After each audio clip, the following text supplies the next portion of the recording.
But still, congratulations, everyone. After careful consideration, you have been named the finalist in the Aaron Rodgers sweepstakes. Aren't we just the teams who still need a quarterback and don't have a top 2 draft pick? Yeah, I don't really think you had much of a say in these finals. It was my choice and my choice alone. Now, in order to determine who gets the privilege of having my services next season, I'm going to put you all for a series of tests.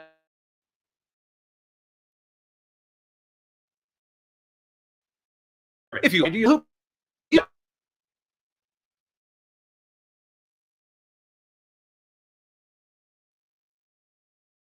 and I'm dying again. You gotta accept that you're getting older, and even though you can definitely still help a team, you're not really a priority, and the league doesn't revolve around you anymore. It doesn't controversial, and he'll be fine. But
What's up? What's up? What's up, sports world? Y'all know what it is. Monday Night Madness coming to you live right now. I am Andre the Source Robinson, the fire starter. Man, oh man, I have a hell of a show coming up for you guys real soon. You know, we're gonna turn up to 20 today. So like and share. Make sure you get a drink, a snack, and a +1 for this show. Marcus Betts should be in here in a few minutes. The Alphabet should be in here in a minute. Man, as I explained to you on Facebook earlier, new segment coming out. I will explain it now so everybody that's tuned in right now will know what the new segment is. New segment is called Rise Up and Stand on Business. Rise Up and Stand on Business. It's going to be a debate. It's going to have a debate kind of feel. If it's more than 2 people, if it's 2 people, they're going to debate. I'm going to give you a topic. I'm going to say something. And in those 2-3 minutes, you're going to explain the best way you can on how you feel about the topic. If it's hot, I won't mute your mic. If it's garbage or the other person just had a better explanation of the topic, then that person gets the point. I'm muting that other person's mic. We go to the next topic. That person who won the topic starts first on the next topic. All right. We're going to keep this thing rolling. I'm going to do this probably every week, just like we have Rise Up or Man Down Trivia on the Rise Up Unlimited radio show. We're going to have Rise Up and Stand on Business. This is going to be fire. I'm coming with a lot of topics, a lot of hot, fiery sports topics. All right. So Marcus the Alphabet's going to be the first person today. He going to have to rise up and stand on business. If he don't got no opponent, if he can't show me my opponent or I can't show him an opponent, well, it's going to be Marcus the Alphabet standing on business. And you guys in the comment section are going to say, hey, Marcus stood on business on that, or mute his mic. That's how we rolling. He stood on business, or you muting his mic because you didn't really feel what he was saying.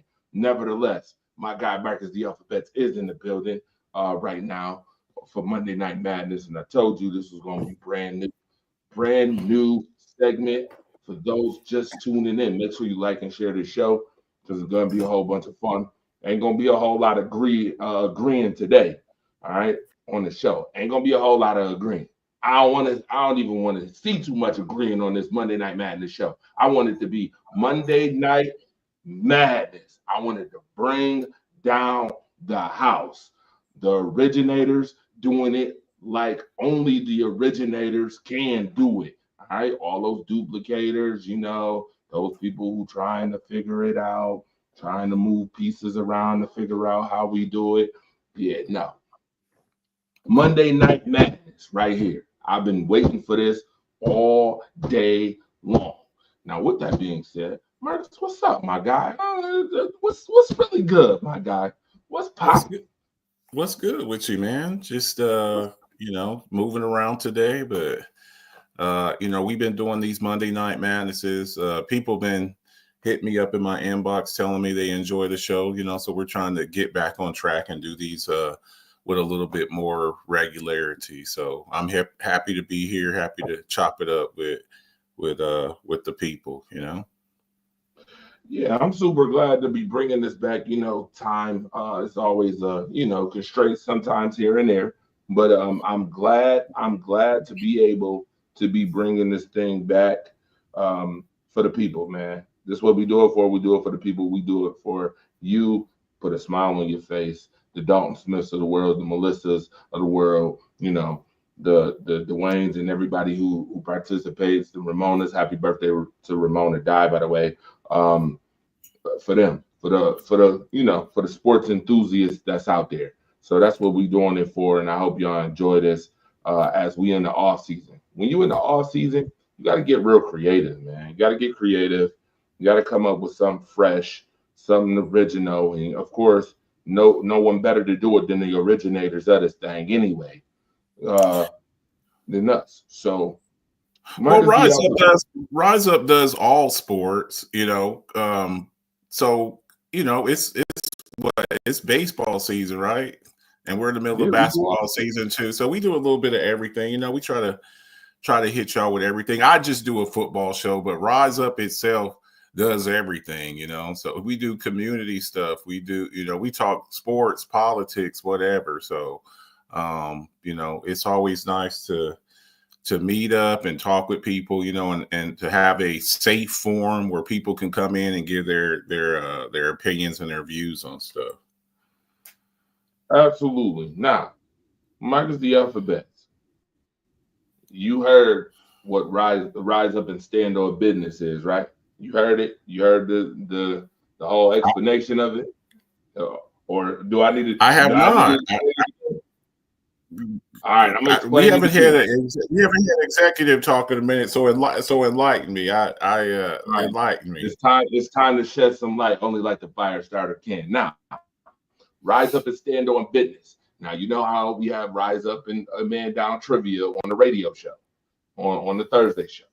This is Rise Up and Stand on Business. Rise Up and Stand on Business. If it's two people in here, I'm putting you against somebody else. I'm giving you a topic. 3 minutes, you stand on business. You tell me how you feel about it. If it sounds good, the people out here that's watching, gonna put in the comment that he stood on business or mute his mic.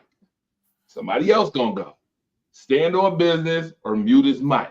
And then I'm going to be the final judge of it. If I mute your mic, that means the other guy won. We keep a track of this thing. We're going to keep some points involved, keep a track of this thing, and we're going to see who really be standing on business from week to week.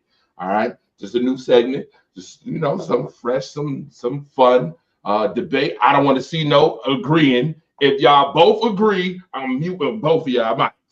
I'm muting your mics and I'm going to the next topic. I don't want to see no agreements on this show. I want to see straight up madness. This thing is going to bring the house down in the off season. This is going to be where you're going to want to be at on Monday night. This is going to be great sports debate and sports topics, sports, you know, sports acumen getting shown, sports knowledge. And that's what Monday Night Madness is going to be all about. Now, let's take a little pause from the madness for a second. George Foreman, the great George Foreman, died this past week. We lost a great one in boxing. Marcus the Alphabets, your thoughts on George Foreman, phenomenal boxer. Where would you rank him? Matter of fact, I'm going to make you stand on business right now. Where would you rank him? And how do you feel about the loss?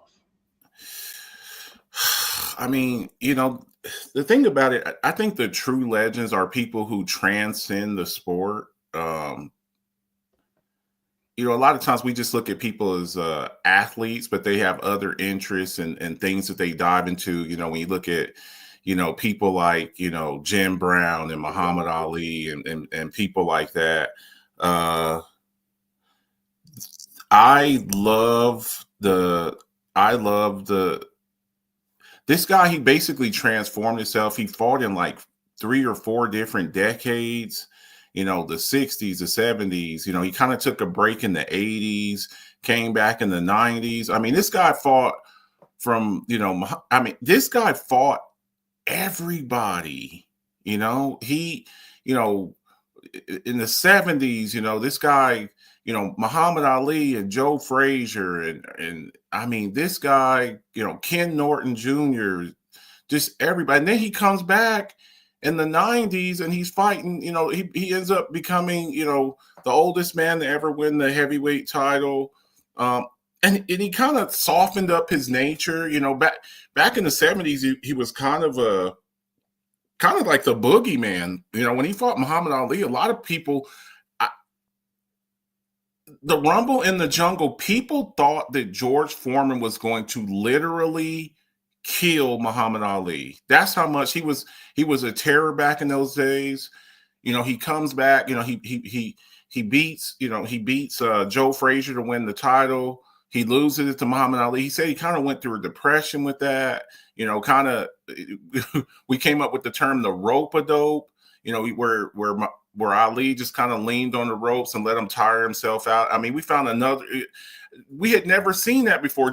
He basically leaned on the ropes and let George just tire himself out. But, you know, for him to come back, he never got the rematch with Ali, but everybody else, you know, Ali had difficulties with Joe Frazier, and George used to pummel Joe Frazier. One fight, their first fight, he knocked him down 6 times and beat him in the second round. And then the second time they fought, usually you have the rubber matches, you know, best 2 out of 3. He beat up Joe Frazier. But to beat Michael Moore, the face of Evander Holyfield, Michael Moore, you know, boxers in the 90s.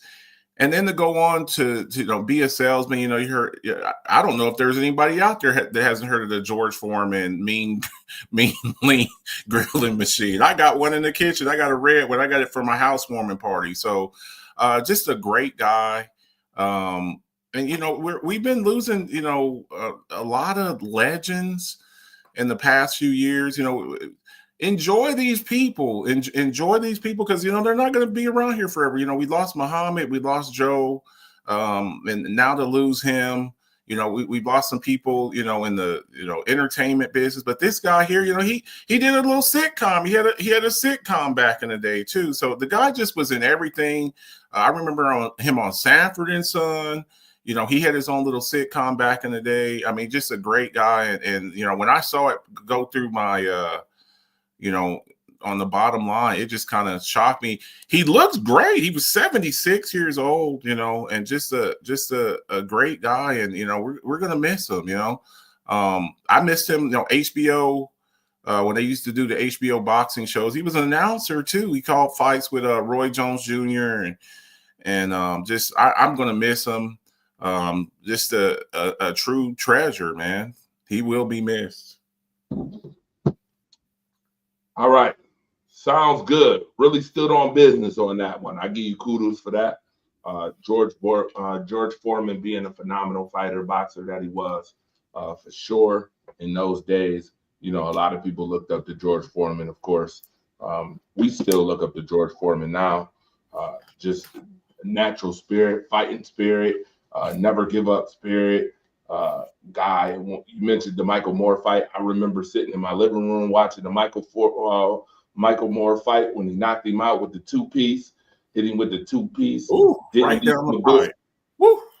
Didn't leave him a biscuit at all. Just dropped him two-piece. 40-plus years old, dropping the young guy. You know, that was a great moment. A lot of people think it was. A lot of people would see it as just a fight. I saw it as more than that. I saw it as old school holding down the fort.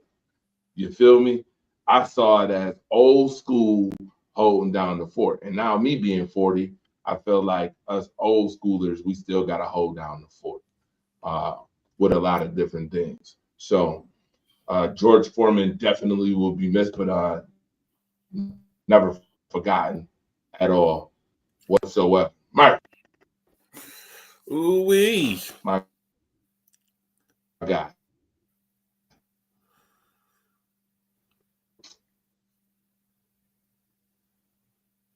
That was a warm-up.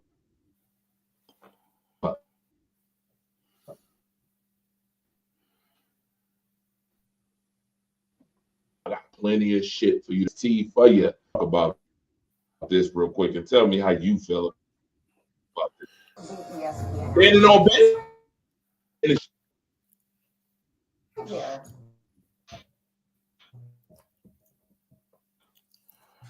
Dance now.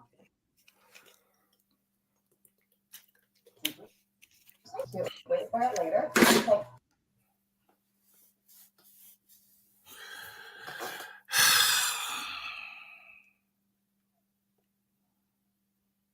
That you have hands. Like, just I'm not here. Mama ain't let nobody in close.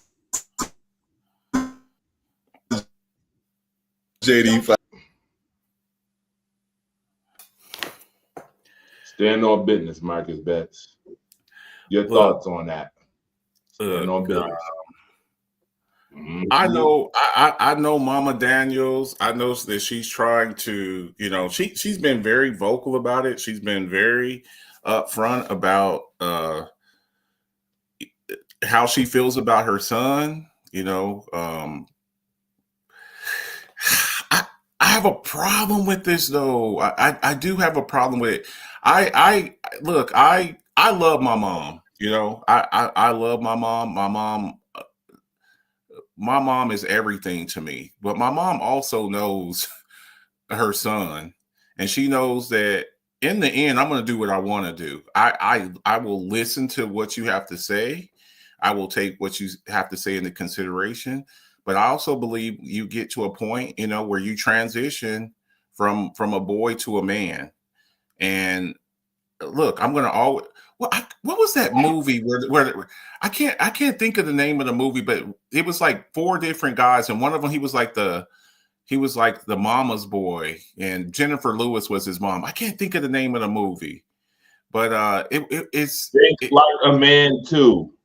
Think like a man. Think like a man too. And that's what that reminded me of. That.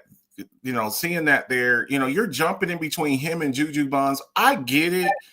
You know, when you're possibility, you know, when you're possibly. We got the call line jumping early. Go ahead, Marcus. Continue. We got the call line jumping. When you're about to, you know, he was what, the number 2, number 3 pick in the draft. He hasn't really started making money yet, and I understand she's trying to protect him. I think that parents do need to be, you know, you want to protect your kids, but you also have to understand this is where your upbringing comes into a lot of decisions, because if you raise your kids right, I believe, and I know we're talking sports here, but we're also kind of jumping over into like upbringing and kind of like, you know, social norms. Not to get religious. No. Did this kind of sound like coffee talk a little bit? Is this a coffee talk a little bit?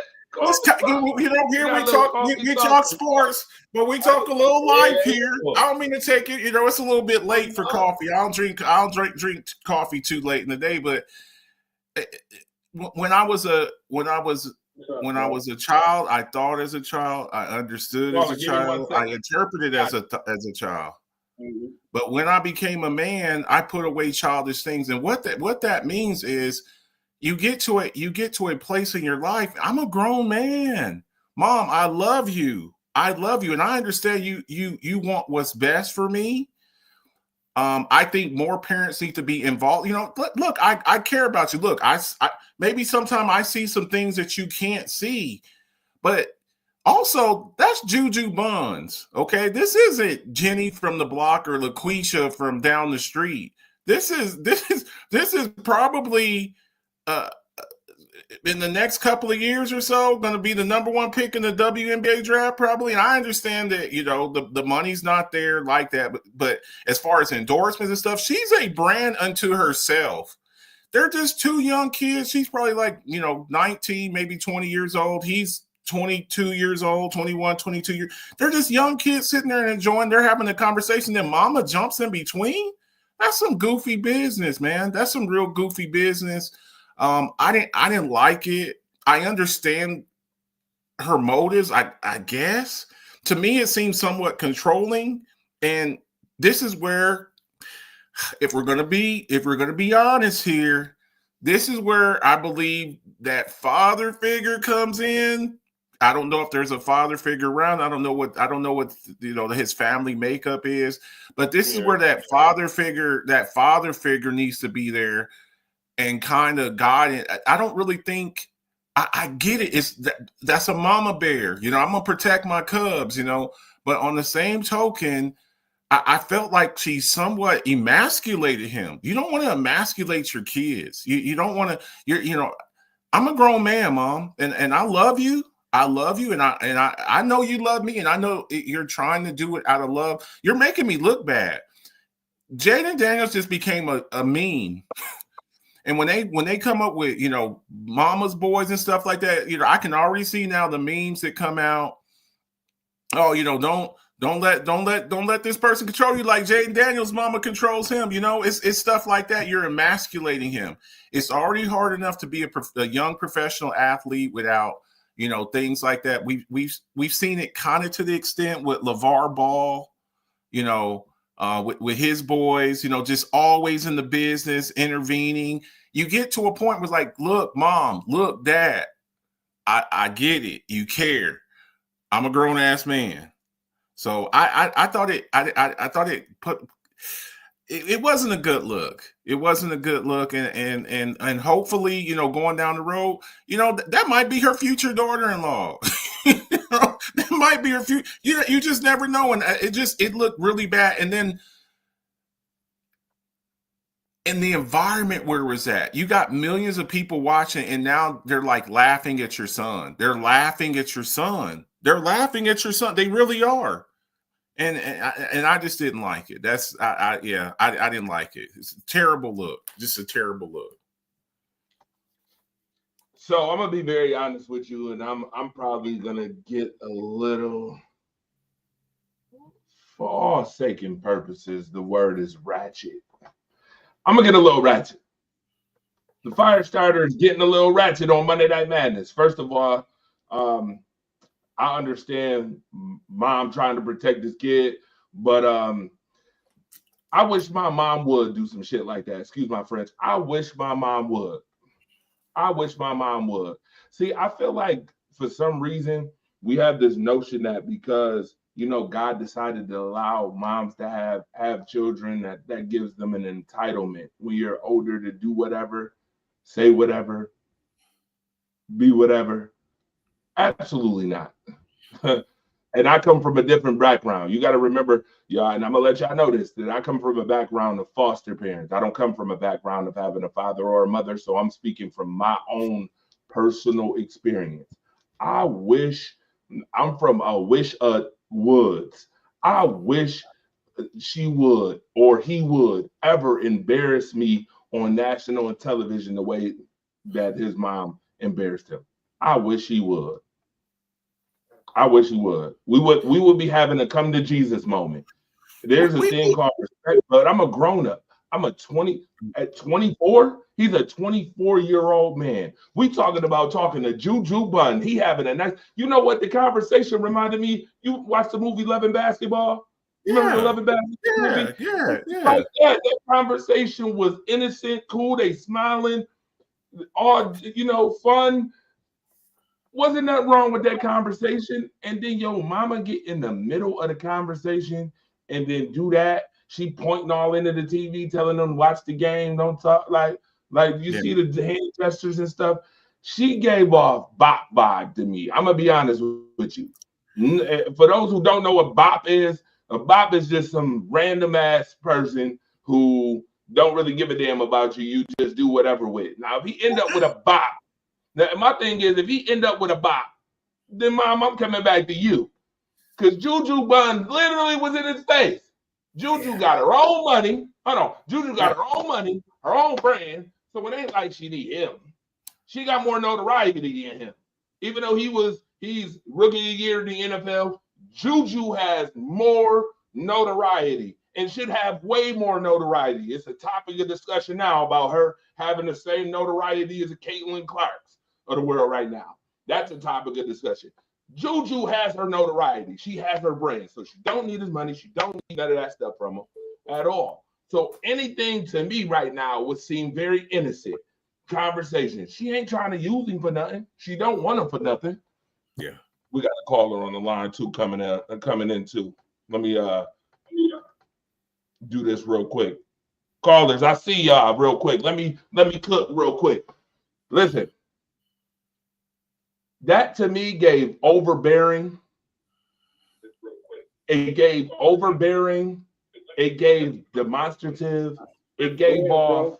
It gave off. She's used to what up, bro? A certain thing. What's going on? Give me 1 second. Call it. Marcus. Hey, Marcus. What up? What's good? What's good with your family? How you doing? So I got Herring. This ain't Vex. So I got Marcus Herring on the line, and I got another caller too. Caller, what's up? Oh, this Mookie? Yeah. Oh, we got Mookie and Marcus on the line. Give him a call. Me and Vex be going back and forth. Yo. So I got Mookie Hawkins. By the way, hold on. Before we say anything else, I gotta give these two brothers props. That's on this line. You talk about two of the best journalists, black journalists around. I'm not on Zoom, man. I just called. Give them the props that they deserve. Marcus Herring, Mookie Beck on the line, Mookie Hawkins on the line, Power 96.5 on the line. I'm telling you, Monday Night Madness is Monday Night Madness. You guys, what's good? I want to hear your thoughts real quick on the whole Jaden Daniels Juju Bunn situation first, and then we're gonna get into some real hot shit on this show. Yeah, well, go ahead, Mookie. What you got to say? Hey, Mommy came and that probably was the meanest pass interference I've ever witnessed. Thank you. Right. That's all I'm gonna say about that. Right. Right. Your son is 25 years old. Now your son is 25 years old. Thank you. Okay? You know, you gotta let him be grown. Okay? I mean, you can't be overprotected that way. He's gonna resist you at 25. Really, I have a 24-year-old son, so I can imagine. You know, I know he kind of felt a little bit embarrassed, but again, that's his mom, so you know, maybe he said something off camera or whatever. But you know, he had to remain professional throughout the whole course of it all. That's why he laughed it off pretty well. But you know, Lamont Duke, because when you look at it, the mom was sitting to the right of Juju. And then all of a sudden, she was in the middle of the two. Right. Switch seats. He switched seats. So, whatever was going on, or maybe she didn't, or maybe she was a jumbotron and they wasn't paying attention to the jumbotron and them two was on there talking or whatever, and that's when she probably just jumped in and they probably can, whatever. People gonna put two and two together or create some sort of narrative about those two dating or whatever. For sure. And mom probably stepped in and said something. Wow. Since we mentioned this, Juju Watkins carried off for court with an apparent knee injury. Wow. That's just my news feed. Damn. Wow. Damn. Breaking news. That changed some things up. Wow. Changed some things. We sitting here talking about Juju Watkins, and Juju Watkins may have just went out the game with a knee injury. Oh, She had an ankle earlier. Like devil's advocate with this. And only reason I'm saying that, obviously, we don't know what the conversations were and what was said. A lot of smiling and giggling, and then she did switch seats and jump in between them two. So obviously, the speculation is there. But also, too, maybe if this was a dad, maybe he might be something a little different. Jay Daniels ain't the typical 24-year-old anymore. This kid is now, you are the face of a multi-billion-dollar NFL franchise.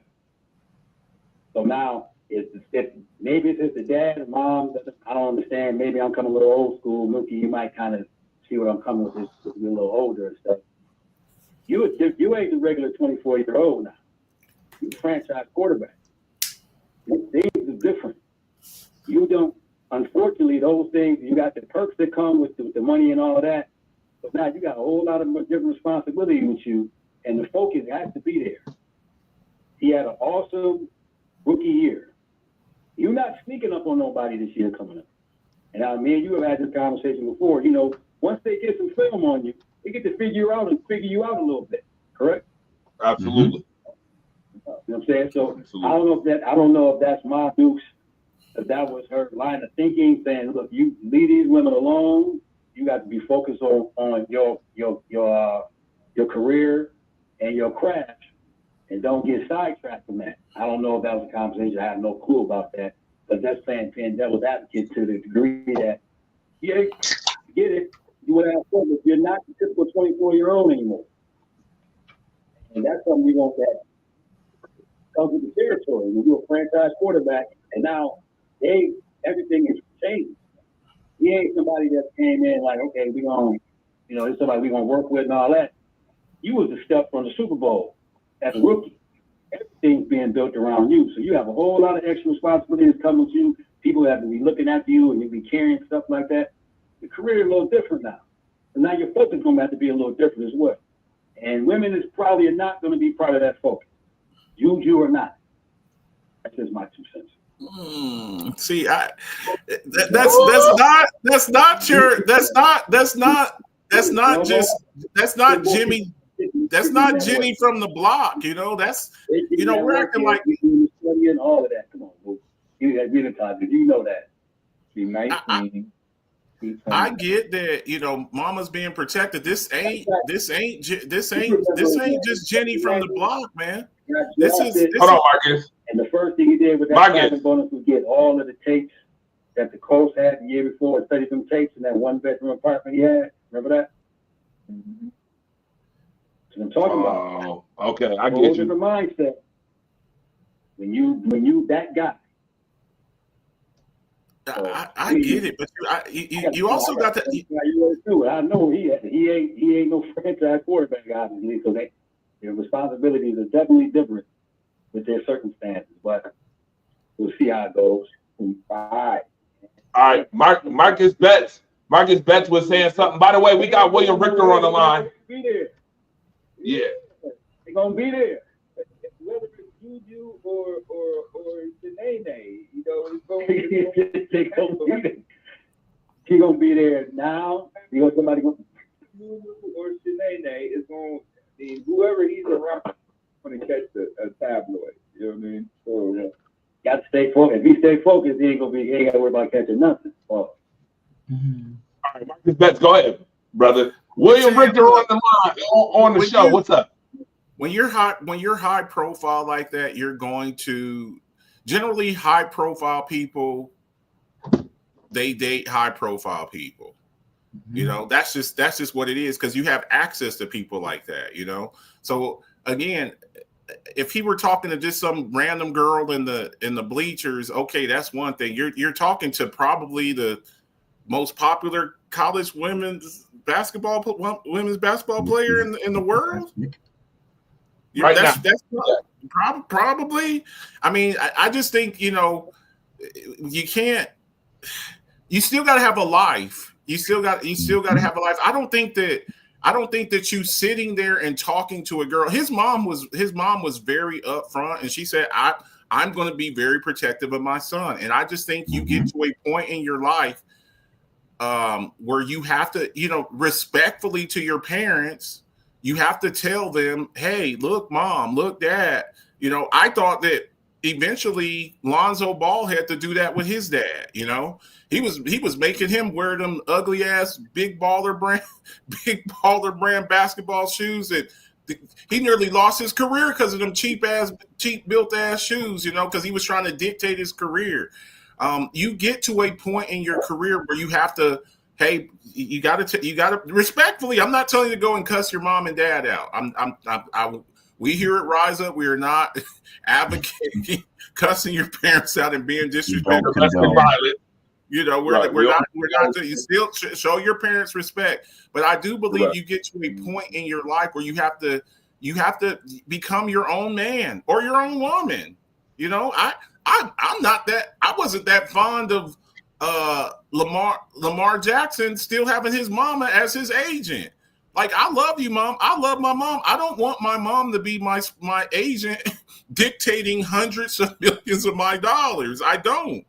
When there's people out there, that's their job. That's what they went to school for. That's what they did. I thought he could have got more money, but his mom, you know, he doesn't have an agent. He's out there. He's in there negotiating with these people with no agent, and his mama's his agent. So I think that eventually you gotta, you know, pardon my French, you gotta take the nipple out your mouth and become your own man. That's just me. I'm not of the same sentiment. I'm not of the same sentiment as the other caller. Like, you're allowed to date. Like, think about this. If all they're doing is go out for a couple of dates and they decide, you know what, it just isn't whatever, then so be it. But he's given the access, like Marcus said, because that's what it is. I'm going to ask you something. Is here, and I'll use this because I know this reference. Is Josh Allen playing well because he has a good woman behind him? Did Josh Allen's career tank because he got a girlfriend? I'm just saying, you find the right person to put behind you, they'll build you up. They'll support you. They'll do the things you need to do. They're both young. They're both in their mid-20s. They're both trying to figure out life. They're both trying to figure out who's out there for them. They're doing anything we would have done as regular people. It's no different. Just difference is they have more cameras on face than we do. That's the only difference. They're still kids. They're trying to figure out what's there, what's not. Kudos to mom if that's what she wants to do to a point, but to a point. There's no point where she should be completely cutting you off and cutting interference out.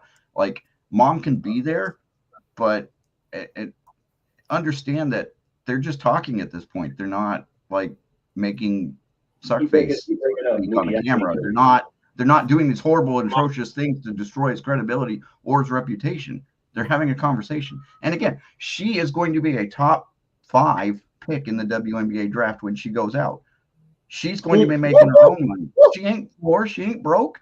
She gonna be rich. She gonna have her money too. It ain't gonna be NBA money, but she gonna have money. She's not walking into this blind and being a gold digger. And that's where my concern is that people are trying to make it out like that's what this case might be. And I don't think that's the case at all. I think that these two should have a shot at it. Like, let them go for it. Let them try. What's the worst they do? They fail. See, We've seen it before. Did he say something about her being a top 5 pick? Did I hear that? Yeah. See, I don't doubt the No, obviously that's not of course not even worth debatable. Of course she is. Hope, like I say, hope she had a situation with her knee, but because she rich don't mean she the right perfect person for this kid. Halle Berry, And that's rich. okay. Let them try. But see, the word you just used there though, kid. I know we say kids. And I have to watch myself. They're old enough to be our I have a kids. 28. I have a 28-year-old. Okay, I have a 28-year-old and a 26-year-old, And I still call them. 21-year-old. And I still call them kid. But the bottom line is, he's a grown man. You know, and sitting in the bleachers and eating popcorn. And I think that I'm playing devil's advocate to a degree. Like I said, I'm thinking more of get my craft and my career straight first. Whoever's gonna be there, gonna be there. And I agree, but they weren't even on a date. He was sitting in the bleachers. That thing in his mouth and not letting it go. That's probably more what the case is, especially if there's probably not a dad there. But my thing is, I'm thinking more get your career and your craft straight. Whoever's gonna be there, gonna be there. I don't think that just sitting in the bleachers and talking to a woman, she comes out and she sits next to you and y'all are talking like y'all are just, and they're sitting there watching the game together. They're probably, that was a nice move, or hey, she's got some nice handles. I mean, it's you got 20,000 people in the stadium with you. It's not like they were alone somewhere. They're sitting in a public forum, in a public place with 20,000 people and then millions of other people watching them. So, no, y'all ain't both about to go to this bathroom together. Get your butt out here. Okay. So I got a comment. I'm gonna just say, go ahead, William, and then we're gonna So go. I saw one of the comments in the section. It said, "Look at Britney Spears, Whitney Houston. Parents who were too involved, it definitely could have. It could be a bad thing if parents get too involved. The only reason I could understand Ms. Daniels doing it, basically was based from what she saw, and she didn't seem out of line. It was just a conversation. So that's where she sees it might be out of line, but it's what it is. It's a conversation. It's not a date. And if you want to call it a date, that's a nationally televised date at that point because everybody was watching it. They weren't going to do anything obnoxious. Either one of them were going to do it to ruin the rep. And again, she had a game, I believe, right after. I think she was the next game after. And she left at halftime, if I'm not mistaken, to go for her game because she had to go down for team meetings and everything else at the half. So, like, what are we talking about? Like, is it really that bad? I think people are blowing this out of proportion. And I understand he was playing devil's advocate, but. So I just think a lot of times athletes date athletes. Athletes are generally attracted to or movie stars. People. I remember Tony Romo and Jessica Simpson, or Travis Kelce and Taylor Swift. Is she messing up his concentration? Is Haley Steinfeld screwing up Josh Allen? Like, these are the things you're having to ask. Like, you're not dating J-Lo. He's not dating J-Lo where she's looking for ring number 7 and trying to beat up Brady. We're not doing that. Like, that's not the goal here. That's a good one. You're welcome. All right. All I'm gonna say is I understand both sides of the spectrum. Y'all all stood on business. This segment is Rise Up and Stand on Business. If you're just tuning in to Monday Night Madness, I'm gonna explain what Rise Up and Stand on Business is. And now, since I got William here, it's really about to get real because I'm gonna put William and Marcus to the test today. And everybody that's in here, we're gonna find out if William stand on business or Marcus stand on business with these topics that we're gonna talk about. I just picked this one because it's very subjective. And a lot of opinions can come in, filter, come into the fold. He's on the Mama Bear opinion of, make sure you got your ducks in a row, make sure you get your career and stuff together before you decide to indulge in stuff. And you guys are on the other side of the spectrum. Well, hey, let a man be a man. Let him cook. Let him cook, like Glorilla would say. Let him cook. Let him be a man. He deserves the right to be a man. My only thing, I'm going to say this, and then we go get to the next topic. I feel like as parents, if you did not install in your kids who to be around and who not to be around, and not to be able to be a judge of character, to be able to say, okay, maybe this is not the person for me, And I feel like adults make mistakes with that now. Shoot, hell, I've made a couple mistakes with that my damn self. But my son was able to see that. You see what I'm saying? I feel like we are an example for our kids, whether they learn from our experiences or they learn from what we teach them. I feel like we're the example. We should be the people that's installing that. So if they didn't learn that by the time they got grown, then we kind of got a problem. We kind of got an issue. You know what I mean? Yeah, I mean, parents got to be parents. I feel like sometimes parents be trying to be too much of these kids' friends, trying to be friends with these kids. You're not your kids' friends. You can be best friends, but you dad first or your mom first. You feel what I'm saying? That should come into play. And I feel like that situation was kind of like too friendly. She came off as like the best friend who was hating, kind of like, oh no, no, she came off as a mom who still wants to be the mom and control every fast. Not be his friend. I think she's trying to be like the queen. She's trying to like rule over every facet. I get that. I do see that. I see that part. I was trying to be a little facetious. I ain't letting her off the hook. That's a helicopter mom right there. To me, you emasculated your son. Your son's about to be a meme. That's really what's going. Hey, I can see that. These memes, they pop up like 5 minutes after something happens. Oh, look, Jaden Daniels, he's a mama's boy. Don't be a mama's boy like Jaden Daniels, And look, as a person who's played football, I didn't play professional football. I played a little college football. And let me tell you something. Stuff like that on a football field, that is something that will be used against you on a football field. I'm telling you. Absolutely. That will be used against you on a football. I could just see somebody, I'm gonna lock you up like your mama locks you up. You know what I'm saying? Like some stuff. I'm telling you, man, stuff like that. You are O-line gonna get after him here too when they get back to OTAs. They gonna harass him. It's like, oh, so we gotta let me keep you protected like your mama. Let me keep you protected like your mama. Just imagine stuff like that. It will come back. It will come back. Absolutely. All right. What's the next one? Now, stand on business. Let me explain stand on business. Rise up and stand on business one more time for everybody that's tuned in. Listen, I'm gonna give you a topic. You're gonna get 3 minutes. I need you to be precise. And timing counts too. We working on the debating skills, and timing counts. You stand on business. You tell me what it is. William gonna tell me what it is. The people that's watching, tuned in, gonna say you stood on business or mute his mic. Whoever got the most stand on businesses, that's who win that round. And I'm muting the other person's mic. We going to the next topic, and the person whose mic not muted starts off the next debate. Real simple, real cool, real fun. I wish I could throw some money into this, but maybe later on. We'll stand on business now and do what we do. Caller, I'm glad you're on the line too. Marcus Herring, Mookie Hawkins was on the line. Appreciate them for supporting and being on the line and listening to us. All right. Now, that was a nice little warm up, right? Right? Damn, 30 minutes. 30 minutes on that topic. But we're going to get a little quicker, a little faster, a little, Bam. Here we go. Let's get this thing started. Top remaining free agents. This is what I'm going to do. I'm going to say what team should they best go to. You're going to explain it quickly. Stand on business or I'm muting your mic.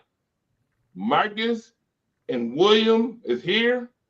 So I'm going to coin toss real quick. I'm going to coin toss. Marcus, I'm going to let you, since you was here first, I'm going to let you call it. Heads or tails? Tails. Heads it is. William, you want to go first or you want to defer? I'll go first. That's fine. I'll take it. All right. Here's the objective. We're going to go down this list. We're going to do it quickly. What team would best suit these remaining free agents? You're going to explain why real quick, and everybody, the whole world, listen. Pick two of them because I mean that's like 25 guys in there. Pick two Oh, out of there. no. I get the pick. I'm picking. Okay. Okay. I got this. Oh yeah, I got you. I'm gonna start with Aaron Rodgers first. Let's go. Personally, I'd stand on the business of the fact that he needs to just retire, but we know he's not going to do that. So the idea that he's going to go to Pittsburgh is probably like 85%. So I'm going to stand that Pittsburgh is going to be the squad that he's going to get picked up for. The reason why, Tomlin's still there. He's not going anywhere. He's guaranteed that he's going to have the same coaching staff and the same things for at least the 2 years that he wants. Might not make as much money, but he knows that the consistency is going to be there. He's seen that he's got weapons. He's seen that they're improving the O-line. Pittsburgh always drafts well at O-line and D-line. They always find these players. They don't always keep them, but they draft them well. So I think that that's where he'll end up going. All right. For everybody that's tuned in right now, I need you real quick. Put stand on business or mute his mic. Go ahead. Put it in here right now. Get your votes in there now. Put it on in there. Standing on business or mute his mic. I almost wanted to mute your mic because anytime you say Aaron Rodgers should retire, I almost wanted to hit the button and mute your mic immediately. But you kind of recovered. I said on this show, we ain't doing no agreeing. If you agree, Marcus, I'm muting both of y'all mics. We going to the next person. He does need to retire. His old ass needs to walk away. He needs to walk away. Mike, it's your turn to stand on business. Stand on business. Who are we talking about here? You know what we talking about, Aaron Rodgers. Aaron Rodgers? I know we're not supposed to. I know look, all of the quarterback positions have been taken up. We have 2 vacancies right now. We had 3. Jameis Winston just went to the Giants. The Vikings told him to F off. So all that really leaves is really that's all that's left there is the Steelers.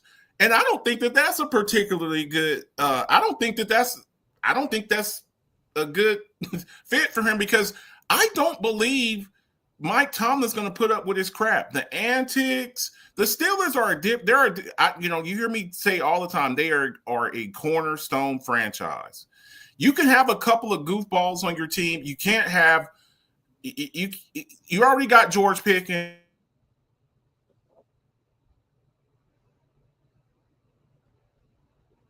And then you're going to bring Aaron Rodgers into that with Mike Tomlin. He's going to lose his mind. But I guess the best fit only because of the process of elimination. There are no more quarterback vacancies left. Now, if I'm Aaron Rodgers, what I would do is I would sit back and I would wait until training camp. That's what I would do because we know every year during training camp somebody gets hurt. Somebody gets hurt.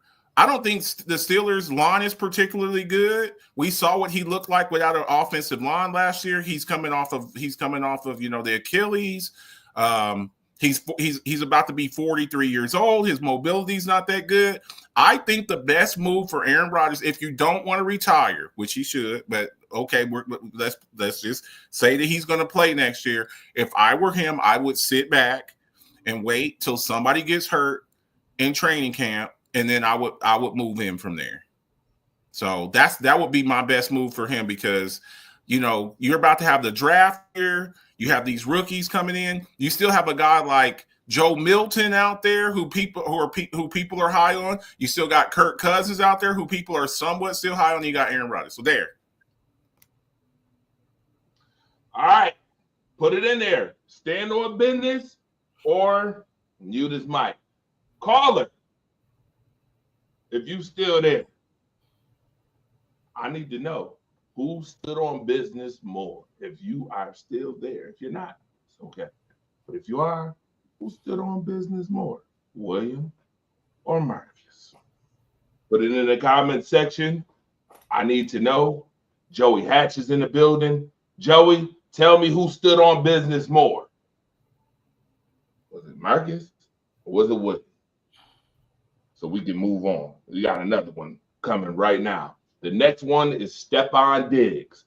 And by the way, I keep hearing this mess about reunion to Buffalo.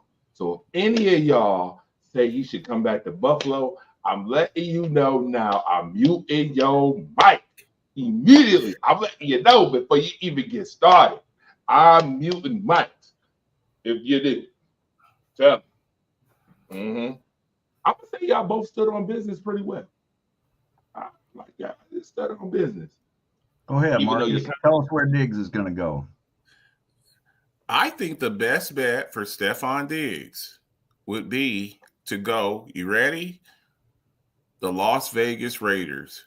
They are lacking offensive weapons. You got a guy like Geno Smith who could get him the ball. You also have to understand that there he wouldn't have to necessarily be the number one option, but he still would be involved in the offense. They're lacking a playmaker. You have a coach who would be kind of understanding with him in Pete Carroll. They don't really have great receivers, but they do have a good first option, which would be Brock Bowers. He could go in there and he still would be able to get targets. He doesn't have to come in right away being this overwhelming talent, because I think those days are behind him. I think he's more of a secondary option now. And he's also coming off of a torn ACL. So this gives him an opportunity. We saw Brock Bowers, blanketed with targets last year. He was peppered with targets all last year because they really didn't have a lot of pass catchers. This gives him the opportunity to kind of rehab. He's going into a good situation where he will still be involved in the passing offense. I didn't think that the Houston Texans was a good fit for him last year, because when you look at at the beginning of the season, he was going to be like their third or fourth option over there. You look at Nico Collins, you look at Tank Dell, you look at Mechie.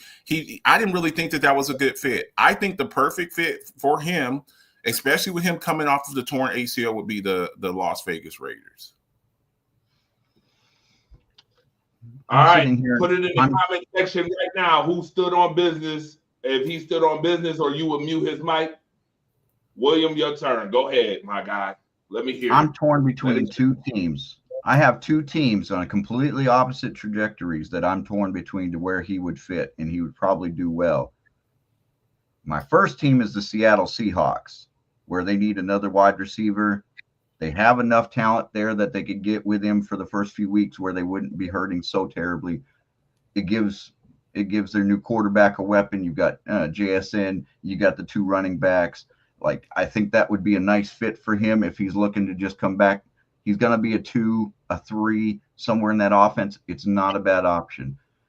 My other team that I'm weighing on, and I think this is more the way he should go, and again, this is how you get best revenge, is you go to a division rival if you want revenge back at somebody really bad. So being how he played for Buffalo, not going back to Buffalo, but how about the Miami Dolphins needing a change of pace wide receiver? Needing a change of pace. Think about that. He is a change of pace guy. He's not as fast as he was. He can go get high ball points. He can catch the ball just like those guys. And again, we don't know if they want to trade Tyreek or Waddle.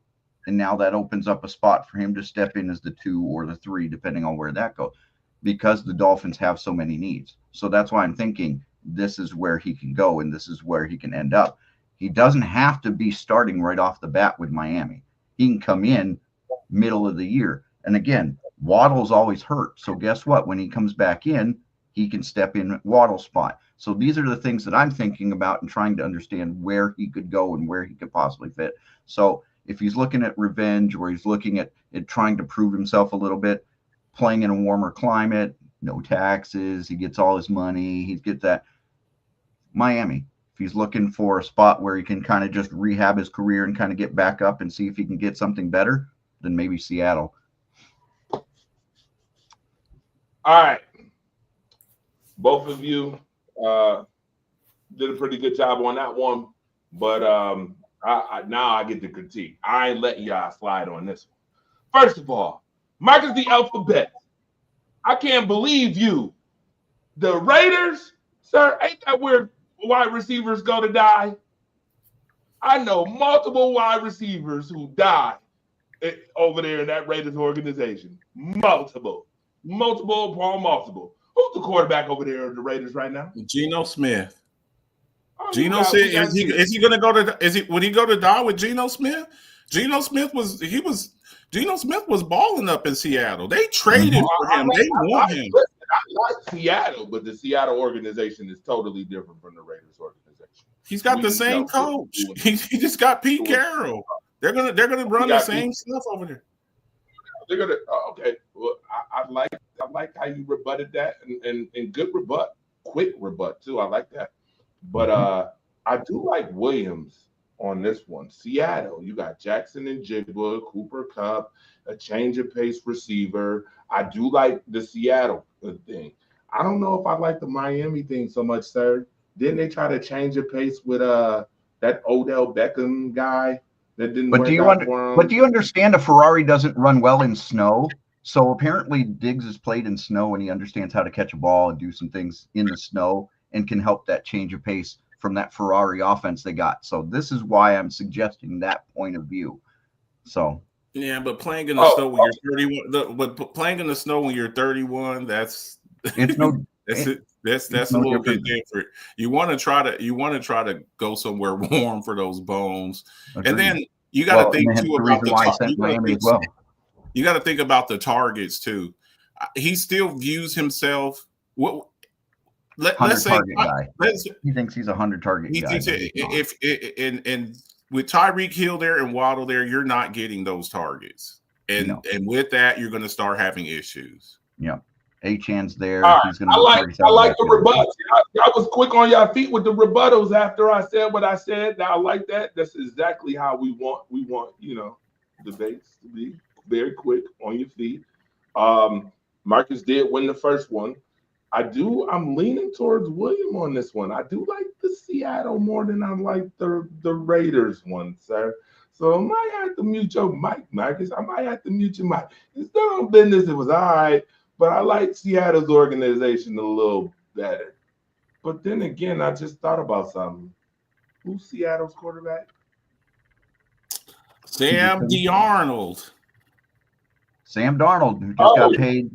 Oh, by the way, hold on 1 second. Let me explain that one. So Sam Darnold's on a 1 year, $37 million deal where they don't take cap hits on year 2 and year 3. And so if they don't like the way he plays, they can bump out. And guess what? If Seattle's in the top 5, they'll trade all the way back up. And they'll go get this guy that's coming out of Texas next year named Arch. I guarantee you they'll sell the farm to go get Arch so they can have that guy. Oh, that's nice. And now all of a sudden you've set up Arch with 3 wide receivers and Cooper Kupp. I like that way far away prediction. And then you also like his way far away prediction. Did you like that way far away prediction? They gave Sam Darnold still what, 26, 27 years old. He got a 3-year, he got a $1 million deal. 3-year 110, and I know they have the void years. I think he's going to be okay over there. I mean, it's not like they're trading for a 41-year-old quarterback. He was in the same draft as Josh Allen and Lamar Jackson. It's not like he's like, 35, 36 years old. He's still a fairly young dude. They wanted him. They wanted him. So I don't know necessarily if they're trying to, move into the, number 1 overall, but we'll see. All right, look at the brotherhood. Look at Marcus. Taking up for Williams' pick. Good job. William, you won the round. I give you that one. 1-1 on the round. I got to talk about another quarterback on here because this guy wants $20 to $30 million. Russell Wilson. William, go first. Go first? Okay. Your mic is muted, sir. Your mic is muted. So here's what I'm thinking for Russell. Russell right now is torn between signing with the Giants or playing the long waiting game and waiting for somebody to get hurt. I think that's honestly, it's the same argument that you're having with Rodgers. Rodgers is probably either going to Pittsburgh or he's going to sit and play the long game with the wait. I'm going to throw a mystery team in there because there are all sorts of quarterback talks out there for other things. I'm thinking if they want to go and look at it, there might be a team like Tennessee that would be looking at Russell Wilson after the draft.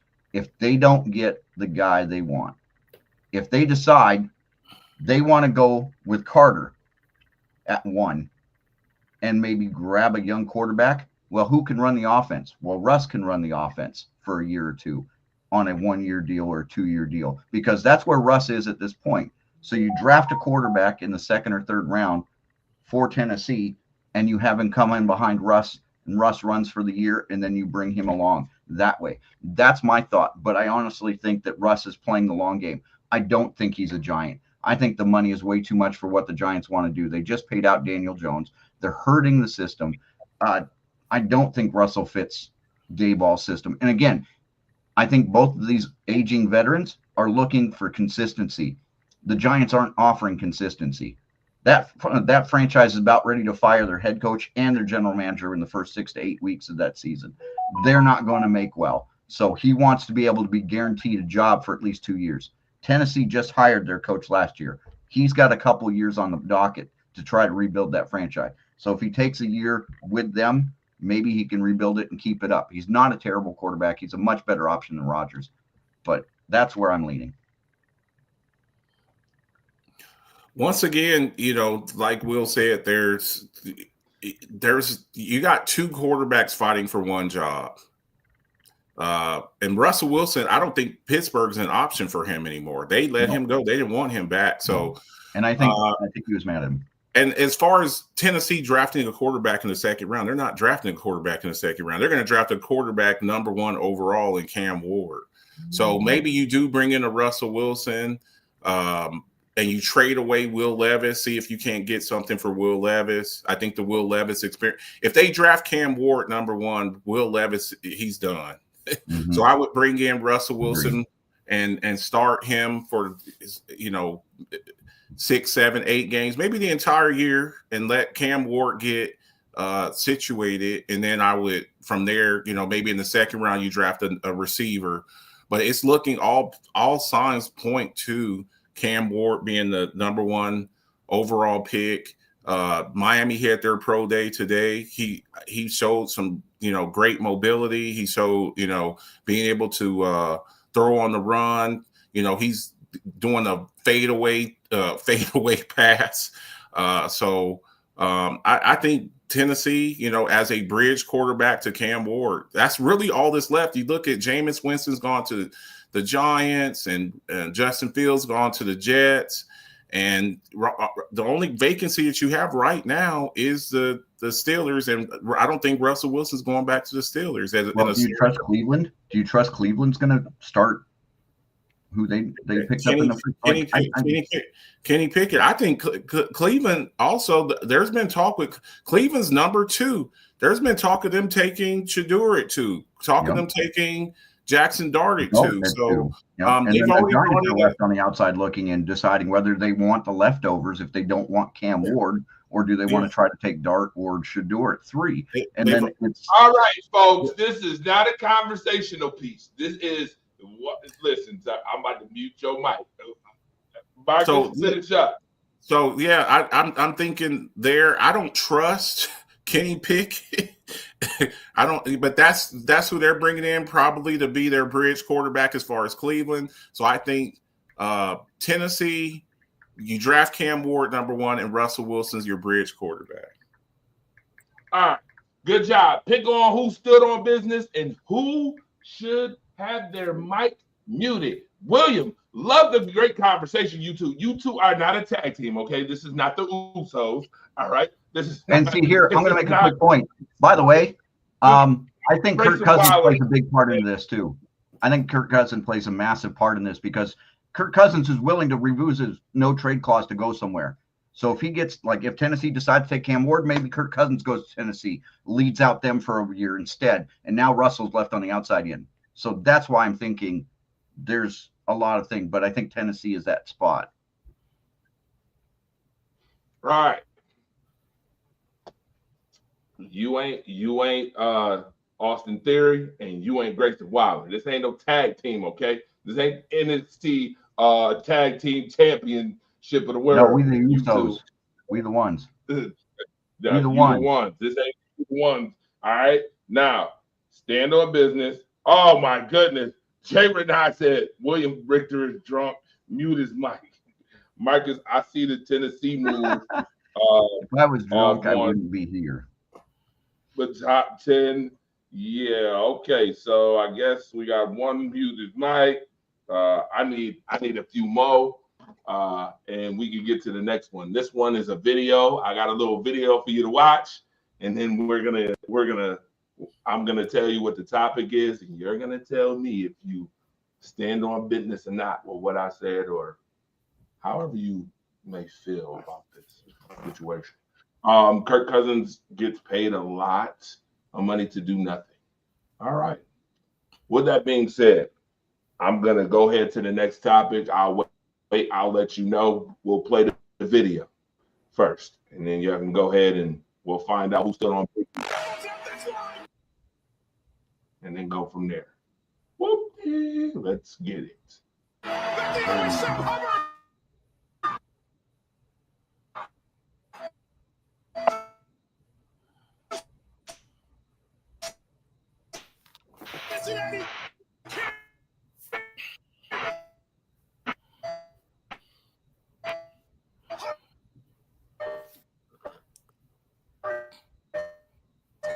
Is it playing the video?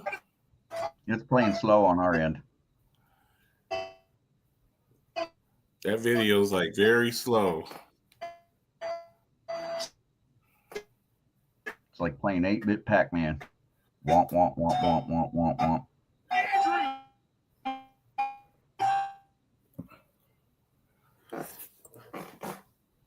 The video's not Wide playing. open. It's Andrews. The ball, Might be playing well for him. and it's recovered by Bernard.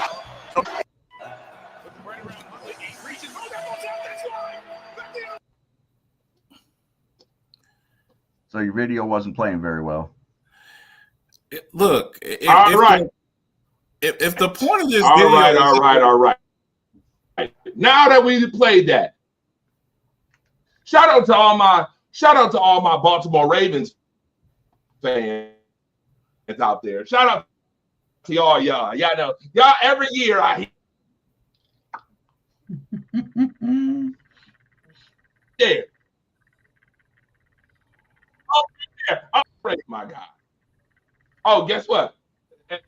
You know why that's so fitting? Because their playoff runs are about as choppy as the video just became. Shout out to all my Baltimore Ravens fans. I gotta ask y'all this question. In the last 7 years, would you say that the Baltimore Ravens are one of the top 3 choke artist teams in the playoffs? Yes or no? And look at Marcus' face right now. Marcus has Are we the really face. mocking the Baltimore Ravens? Is that what we're doing here?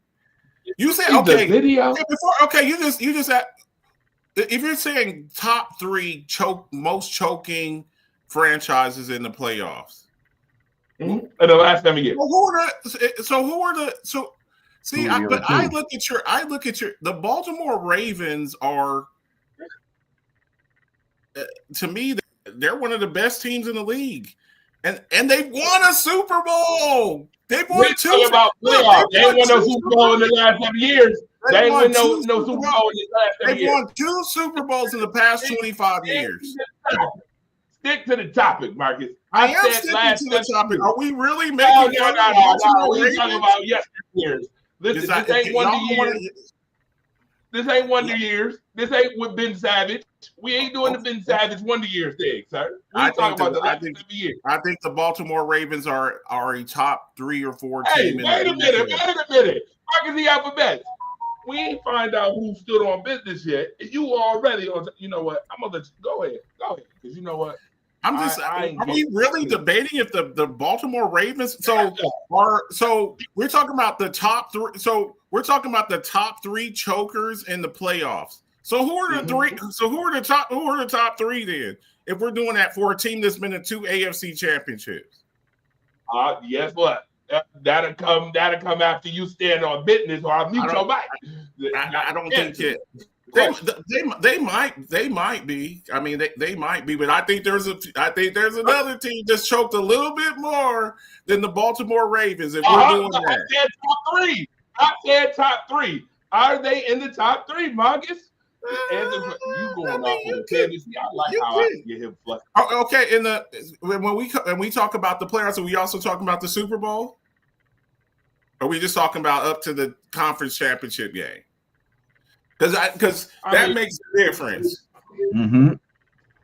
I mean, that's all on your interpretation. That's up. You got to make. You the one that got to make the case in order for me not to mute your mic. I don't think. I mean, you can. I guess you could say that. I guess you could say that. But in the end, they're a team that has to be, dealt with. But I think that the Baltimore Ravens are an elite team that always has a chance to be right there. But yeah, if you want to call them choking, is going to the AFC, is losing in the AFC championship team, is that choking? I don't know if that's necessarily choking, but okay, that's fine.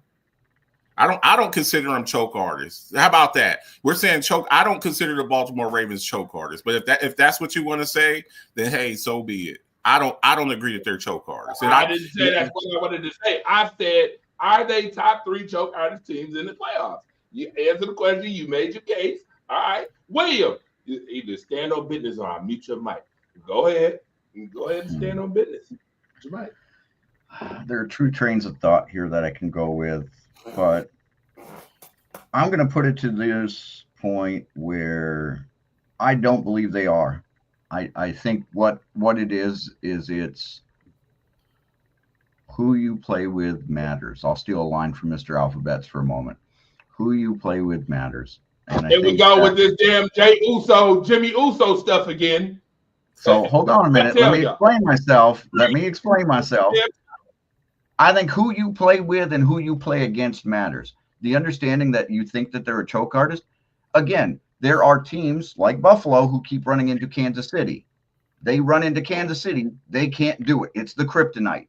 Baltimore runs into Buffalo. It's their kryptonite. It's what it is. It's just who you play with and who you play against matters. And so I'm trying to explain there are teams that are way worse choke artists out there. I'll put a couple out there just so we know that we're clear.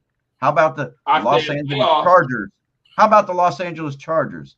How about the Dallas Cowboys who won 12-5, 12-5, 11-6, and can't win a playoff game? These are choke artists. That's what that is. I'm trying to explain to you. I don't think Baltimore's a top 5 choke or top 3 choke artist team. There are other teams out there that are doing just as bad. Can we consider Buffalo a choke artist? It's possible. I'm not going to say no to that. Because they had some games where they played choke artists. Look, that Cincinnati game was not fair. That was an ass whooping we shouldn't have taken it home, but we took it and we got our ass beat. So you have to understand, I don't think Baltimore is. I think it's just who you run into and how the matchup works. Cowboys, Packers. If people want to say that the Cowboys are choke artists, Chargers, Justin Herbert hasn't won a playoff game. Yep. He hasn't won a playoff game. He goes to the playoffs and he loses. The Cowboys, they were one year they were. Hey, Packers, when was the last time you beat San Francisco? Yeah, that's what I'm saying. This is what I'm saying. I'm explaining to you, just like you asked for. Baltimore has a kryptonite. So do the Packers. The Packers have a kryptonite. It's just not going to happen. Anything over on the West Coast, it just don't work for them. That's what I'm saying. He goes, Joey has said, but excuse me. All this damn Uso stuff. Listen, Fraxium. All right, listen, Fraxium. We ain't doing yeet. We not doing the tag team and stuff. I know we all brothers in here. Y'all brothers love in this motherfucker, making it feel like real Philadelphia. Like, hey, I gotta respond to Joey Hatch. I gotta respond to Joey Hatch. He said, but technically, if we're calling Lamar Jackson and the Baltimore Ravens choke artists in the playoffs, we got to talk about the Buffalo Bills as well. Ain't no sugarcoating, even though it's my team. Agreed. But Lamar That's has what a I'm better team. But Lamar has a better team than Josh Allen, so it's not the team that's on Lamar. No, I don't think that the Ravens have had a better team than the Buffalo Bills. I don't. Last year They could just have had got better they team. just got Derrick Henry for 1 year. So Correct. who has had an all-pro wide receiver? Let's not forget, for 5 years you had Stephon Diggs. Who was the best receiver that Lamar Jackson has had? Rashad Bateman. Rashad Bateman, Zay Flowers. You had Stephon Diggs, and I'm talking about prime Stephon Diggs. So miss me with that. They have a better team than us. I don't think that they've had a better team. His running backs, 1 year Lamar was out there, and they were on their 5th string running back. So miss me with that crap. They were signing street guys. They were signing picking people up off the street. Melvin Gordon and all of these guys here. They were literally picking Le'Veon Bell and all these guys off the street. So I don't think in the past few years that that the Ravens have had a better team than you. And also, I believe that the Ravens play in a more brutal division than the punk ass AFC East. Agreed. Okay, when they got to see the Steelers and the Bengals who've been to the Super Bowl, they got to fight through. They got to fight through a war zone to even get to the playoffs. So miss me with that. Oh, they got a better team than us. That's bullshit as far as I'm concerned. That's bullshit. I think that they play in a tougher division. I think they play in a tougher division, and I think that you all have had a bet. Matt Milano and you have the 2 safeties. Come on, man. Miss me with that. No. All right. Now listen. They have them now. They just had Derrick Henry for 1 year. They've had Derrick Henry for 1 year. Are we going to 1 year? How many years did you have Stephon Diggs? How many years did you have Stephon Diggs? Stop it. Mark is about to mute your mic. Listen, I love the passion and fire. But for some reason, the fire and desire when it comes to this AFC East with you is just it's impeccable. Nobody can touch the passion that you have on the AFC East. I got 2 of you guys here. It's not as bad as the NFC South, though. And let's keep it a buck here. Let's keep it a buck here because I get tired. Who plays in a more brutal division? Who plays in a more answer that, Joey Hatch? Who plays in a tougher division? Is the AFC North better than the AFC East as a division itself? Yes. I'm asking. If we're going to ask questions, you're saying, well, we had this and we had that. Who plays in the easier with that being division? said, it's like the Houston Texans. Oh, you won the AFC South or come on, man, stop it. Stop. Y'all got to stop with that crap. You asked for this. You asked for this, Torch. You asked for this. You knew better. Go ahead. I'm just saying. I just think it's ridiculous. Listen, I love it. I told you. I knew I was going to listen. I knew I put some fire on this. Didn't I tell you this is Monday Night Madness? This is Monday Night Madness, folks. I'm here to bring the madness. I'm here to exact some madness. I told you I was going to heal all year long. Now, when Stephon Diggs was at his best, he was a top wide receiver all year long. I'm about to mute your mic. We got it. You made the point. You done drilled the point. Now, who stood on business? C. Blanco, what's up? Eric Manzuck, what's good? Josh McManus, what's up? Everybody that's out there tuned in right now, like, share, get a snack, get a drink, bring a +1 because this is all fun on the Monday Night Madness show. Rise up and stand on business. I like it. I'm loving this segment right now. I'm going to tell you this. The reason why I brought it up is because I did write 4 teams on this influx. Okay. And guess what? Green Bay is one of them. Green Bay can't beat the 49ers to say they lie. Just like the Dallas Cowboys can't beat the Green Bay Packers to say they lie. But I'm going to add more premise to that. The reason why I say biggest choke artist, well, you definitely would have to add Dallas into that conversation because Dallas hasn't been to a NFC Conference Championship in how many years? A long ass time. It's been a long. right? 30 years. 30, yes, 30 plus years. Now, with that being said, the Buffalo Bills, I would say, are choke artists, definitely choke artists. When Yeah, you lose four times to the same team in the playoffs, I don't know what coach would still have his job on the same tender, losing to a team 4 times. I don't give a damn what team it is. Oh, you're running the buzzsaws. I'll use Marcus. Joey Hatch, you're more than welcome. Call in, buddy. Call in. I don't care. Listen, I don't care about what team you play. You play to win the game. You don't play to be scared and then use the excuse, well, we played the Chiefs, so we lost. I don't want to hear that shit. No. You play to win the game. It's 4 times in a row you lost. You lost 4 Super Bowls. I said the last 7 years, though. Last 7 years, you've lost to the Chiefs 4 times. Boom. Choke artists. I don't care what round it was, you lost. Right? Then you got the Baltimore Ravens. To me personally, you look at that video, and I'm dying laughing because before the AFC Championship game that he just went to recently, Lamar Jackson had 2 playoff wins his entire career. So did Dak Prescott at the same damn time. Let's be clear. The way Baltimore has lost has been, it looks like, definitely, especially the last one. I mean, my guy, Mark Andrews, Mr. Surefire, Mr. Shorehands, wasn't so shorehand that night, was it? Literally, he wasn't shorthanded at all. Baltimore, Dallas, Green Bay, Buffalo.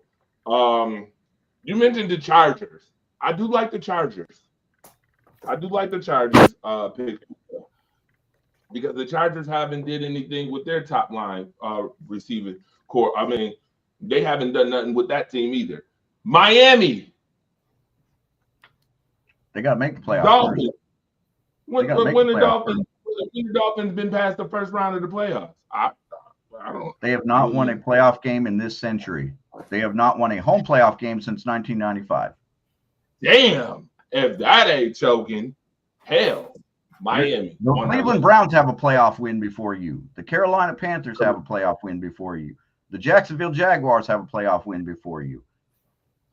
5 teams right there. Buffalo, Dallas, Baltimore, Green Bay, Miami. Those are my 5 chokers, period. Point blank. I'm not holding no punches back. Marcus, you so passionate. You so passionate. William, go ahead and get him a handkerchief and pat his forehead. He's sweating up under the hat right now. All that passion. He is sweating up under the hat right now. Joey X, if you call in and you get some stuff started, I don't know if I'm going to be able to contain him. I don't know. Able to have to mute him. You just might have to tell him, guess what? You muted. Because I'm serious. Next topic, we moving on. Standing on business. My guy Devonta Smith said he is the greatest college receiver of all time.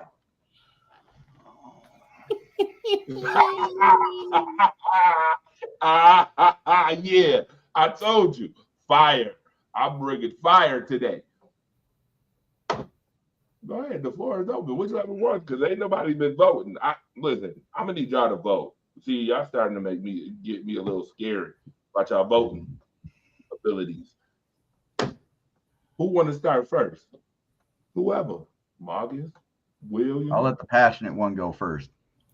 Passionate one. Am I frozen? Well, yeah, your screen is frozen. Frozen. We can still hear you. You've been frozen for a second. I don't know what the hell. You've been frozen for a second, but boy, I'm gonna go out. I'm gonna go out and I'm gonna come back in. All right. Trust me, we all got a visual, even with you frozen on. Listen, we all got a visual of his passion with his being frozen. Trust me. I've dealt with Marcus before. This ain't my first go round with the show. You know me. Of course, Joe, you know I know. You know I know. But somebody gonna get their mic muted because I'm telling you, he already on that passion stuff. William, go ahead, my guy. You can go first while Marcus getting his video together. Nothing against Devonta Smith. nothing against the man. Had a fantastic college career. Did a lot of things. Got a couple of natties, if I remember correctly. Yes, he Kid did. played phenomenal. But in my vast knowledge of college history for almost 40 years now, I think there are better ones out there. Is he top 5 or top 10? Probably. But I can't justify him as the greatest of all time. Is he top 5 or top 10 for performance and numbers and everything? Maybe top 10. But there are way better wide receivers that have played in college football. Just I'm thinking Odell Beckham, Jamar Chase. Those guys are already hands and knees. Like you've got Randy Moss who played. Like you got so many Hall of Famers. He's not a Hall of Famer yet. Like I'm thinking Hall of Fame guys, and I'm like, there are 10 wide receivers that are Hall of Famers that are way better than you do. He's talking about college, though. In college, you think about that. They had college careers that were similar in scope. I don't think that he's there. I just don't think Devonta Smith had a number 1 overall, best in the world type. How about this? How about this? We can make this a whole lot simpler. You're not even the best Alabama wide receiver. You weren't the best Alabama receiver when you were playing at Alabama, let alone the receivers that have come through. Is he better than Amari Cooper? Is he better than Julio Jones? No. You weren't even better than Jalen Waddle. The only reason that you won the Heisman Trophy is because Jalen Waddle got hurt. That's the only reason that you won it. So, and then you you were in the same draft as Jamar Chase. Dre, we did a draft show with this, and I told you, I was like, Jamar Chase sat out COVID year, and he still went before you. He didn't even play that year, and he still was a top 5 pick. So no, you're not even the best. You're not even the best Alabama receiver. Look, I get having confidence, and I get, I believe you should have self-confidence, but I also think that you need to. I think you need to be realistic with yourself and be. Look. I feel like I had a pretty good college career. You're not better than Julio Jones. No one would take Devontae Smith over Julio Jones. Julio Jones, if we're talking about Alabama receivers, Julio Jones, Amari Cooper, Jerry Jeudy, guys that he even played with, Jerry Jeudy, Henry Ruggs. I don't think that Henry Ruggs went like 4 in that 2020 draft. I mean, I know that he had, his issues. Henry Ruggs, to me, when you talk about a speed wide receiver, I can think of like 4 or 5 wide receivers I'd rather have than over Devontae Smith from Alabama alone, let alone the rest of the NCAA. So, no, miss me with that. Terrible. Right? Terrible take. Go for it, Firestarter. Where are you at? Terrible. Keep playing this damn Uso game. You know what? You two are playing the Uso game. This is Rise Up and Stand on Business, and you guys are tag teaming. But we're standing on it. We're both telling you the same thing. Do you want us to both say yes, he's the greatest wide receiver ever? What, you want me to argue that he's not even the 5th best one on his Hold on. In the good words of Gorilla. Hold on. Y'all trying to this tag team stuff. Don't be trying to tag team me now. I the opponent, okay? I the opponent. First and foremost, Devonta Smith is not the greatest wide receiver. Is he better than Calvin Johnson? No. No. I'm saying, I mean, we're going to the whole NCAA. Is he better than Larry Fitzgerald's college career? No. But I'm saying, no, you don't even have to go there. Like, you're not to be the best. Is he even better than Torrey Holt? Is he better than Torrey Holt? To be the best college wide receiver of all time, that first would mean that you have to be the best one from your own college, and even more so, the best in your own draft, the own draft class. And even more so than that, the best on your team of the other wide receivers that were on your team. I don't think in college he was better than Jalen Waddle or Henry Ruggs. And don't forget they had Mechie on that team, and later on they had who was the other one that they got? The other receiver. Mechie saw more time than he did until Mechie found out he had that medical condition at the end of his senior year before he fell. Jameson, didn't they have Jamison Williams too? The kid from the Lions? Yeah. Henry Ruggs went like 4 or 5. I'm like, dude, stop it, man. You're not even the best Alabama receiver from your Alabama team. You're that 2021, that 2021 team, let alone, when Jerry Jeudy was there. I mean, they were just, sitting out. That Chase came out of too. Isn't that the he didn't? You're not better than Chase either. Like it starts a snowball effect that you're just not. Yeah, I'm just. I think you having a solid college career and making great numbers and getting a Heisman, but it doesn't mean Baker Mayfield won the Heisman. Like, was he the best quarterback that he ever played in college? No. Just because you win a Heisman doesn't mean you're the best. And then to say, are you the best quarterback that's ever played? To be the best, you have to be the best from your own school. Yeah. From your own school, you're not even the best wide receiver. That's the point I'm trying to make. You aren't even the best Alabama receiver. So how can you be the best college wide receiver? That's talking about all the other NCAA programs, and you're not even the. And I don't even think you were the best wide receiver on your team when you were there, because I would have taken Henry. It was like Henry Ruggs. Two Alabama receivers went like in the top 7 picks. Henry Ruggs went like 4 or 5, and then Jerry Jeudy went like 7 to Denver. So no, stop it. That shouldn't even be a debate. Oh yeah, see, look how passionate y'all was on that, standing on business on that. No, that's like just a tag team. That's just straight buffoonery. Got to listen. If y'all don't stop this damn, I done told y'all this damn tag team Harlem Heat. The hell's going on here? The tag team and stuff. Great minds think alike, though. You're right. Brothers all, you know what? See? Yeah. Moving on. Oh, yeah. I'm going to start some more trouble. Uh-oh. Now we're getting a little controversial. Uh-oh. It's time for the percolator. Marcus, where the hell is you know what? Oh yeah, he ran away. He done ran away for a second. William, go ahead and start this off. What would you like me to make? What is your question, sir? So I know what your premise is looking for. All right, you ready? Not really, but we'll go with it. Okay? Well, I'm reading through, but go ahead and tell me what you're thinking. Always gotta be ready. You always gotta be ready, sir. Always. Is this comment inappropriate, or does it actually have some substance to it?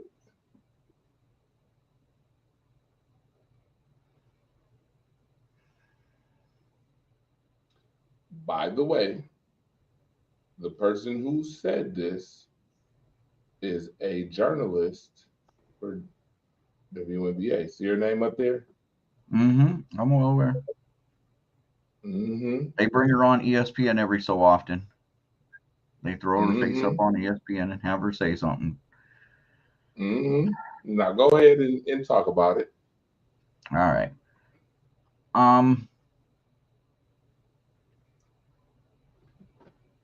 So Taylor Swift's pasty white, right? She made the NFL how many millions of dollars last year? She didn't even play a game. 350 million. She got the NFL to raise their salary cap the biggest it's gone in cap history because of her influence in bringing people in. I don't think race has a play in this. It might, but people are trying to play that card. If there was another that was white, black, brown, green, red, purple with polka dots, don't care. If they've got enough talent, if they've got a Kobe Bryant style type of talent and they can carry a league, then so be it. Sue Bird did this back in the day when the WNBA was starting too, if I'm not mistaken. Did I? Am I wrong? So, as for people getting invited to WNBA events or games anymore, that makes no sense to me. I think this was set out of spite and to start something more than what is there. As for the Fever getting 40% of all the WNBA games, why wouldn't you want the most marketable team on TV all the time? We stick the Lakers on all the time. They weren't always the winningest team, but they were the most marketable team. We'd stick other teams on. You look, the Dallas Cowboys. We'll take for football. Dallas Cowboys. They're the most marketable team, and they get a televised game pretty much every week, no matter what. Why? Because that's what it is. They're a marketable squad. They're bringing revenue to the NBA or the NFL or whatever, or the WNBA for this in particular. So are we surprised that the WNBA did this? No. Should we raise a stink and cause all sorts of havoc with this? No, I don't think so. I think people are just trying to start something that's not there. And I think it's what journalism is turning into. It's a he said, she said, or they're doing this, so we've got to do the exact opposite, or we got to say something about this because we can't have that. That's terrible. When in real life, they don't know what they're doing, and they're just reporting whatever they feel instead of what's actually out there. All right. Good thoughts on that. I'm going to rebuttal this. I'm going to play the Marcus portion of this topic. So, as much as I think that this comment is unnecessary, it's time to move on from this topic. I do feel that it does hold a little bit of weight. And here's why I say that.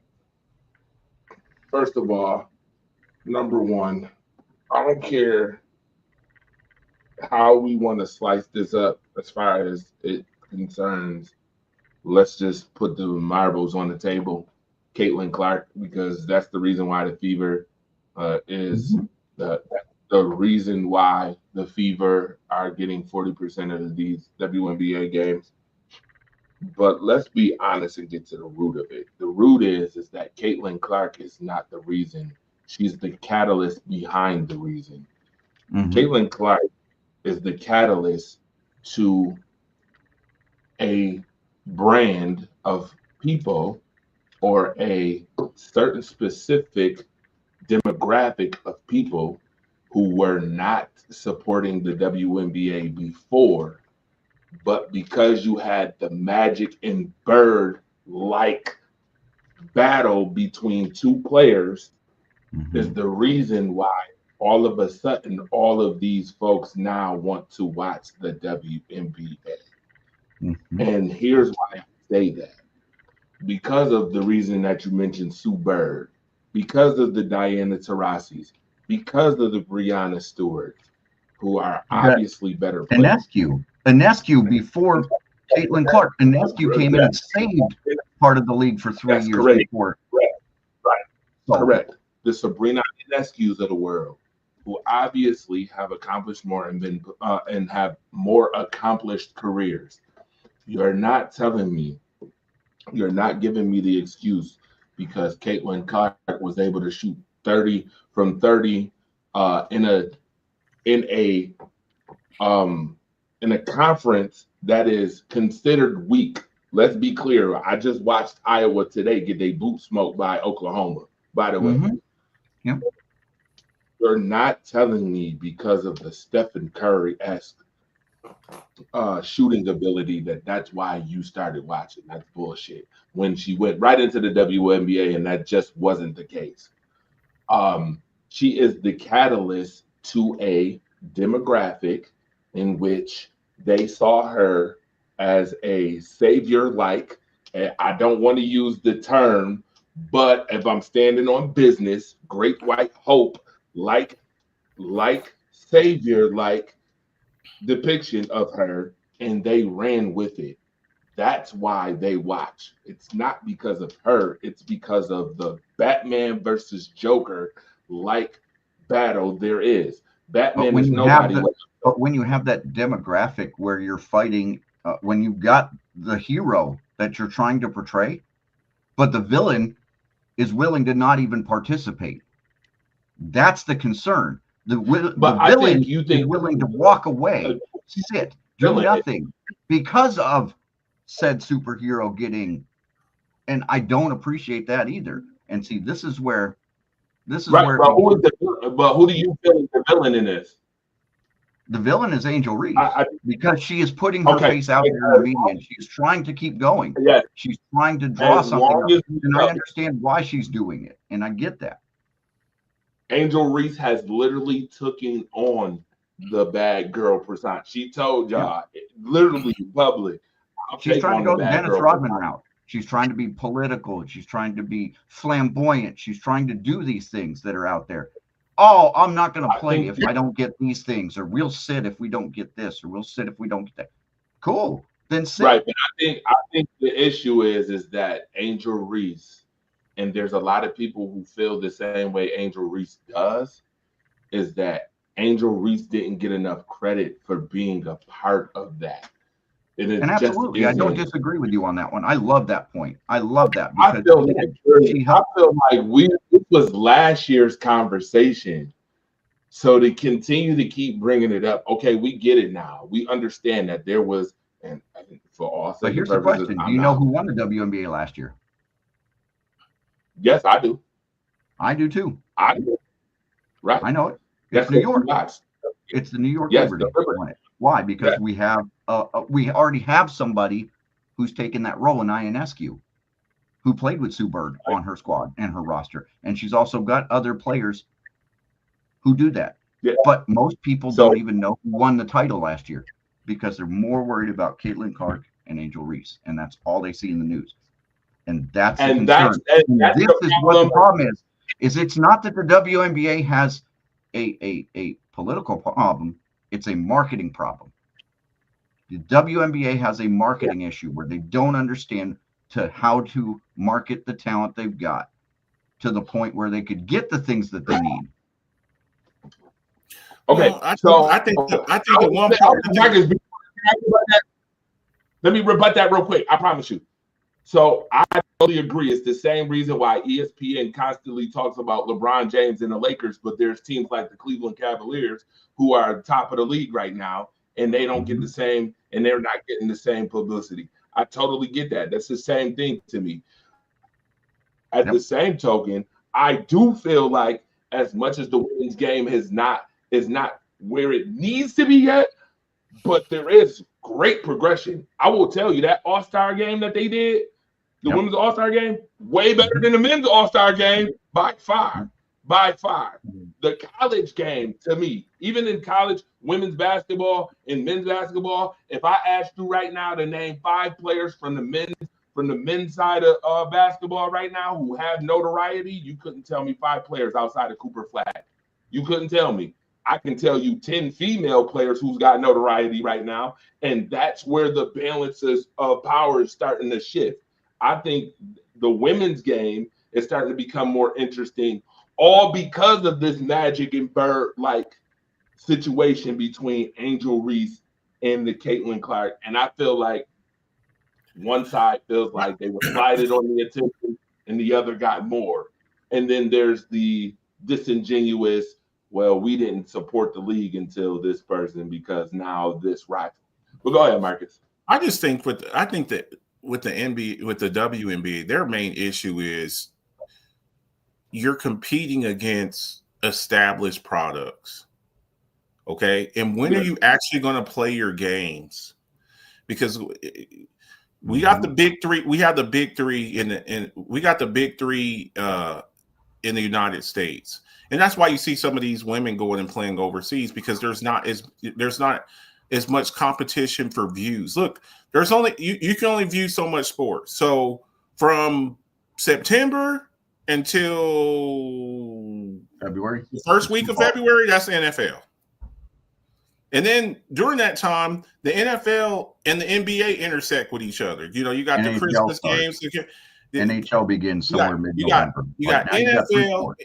NFL, which is king in the United States. You got MLB. You got NHL. You got combat sports.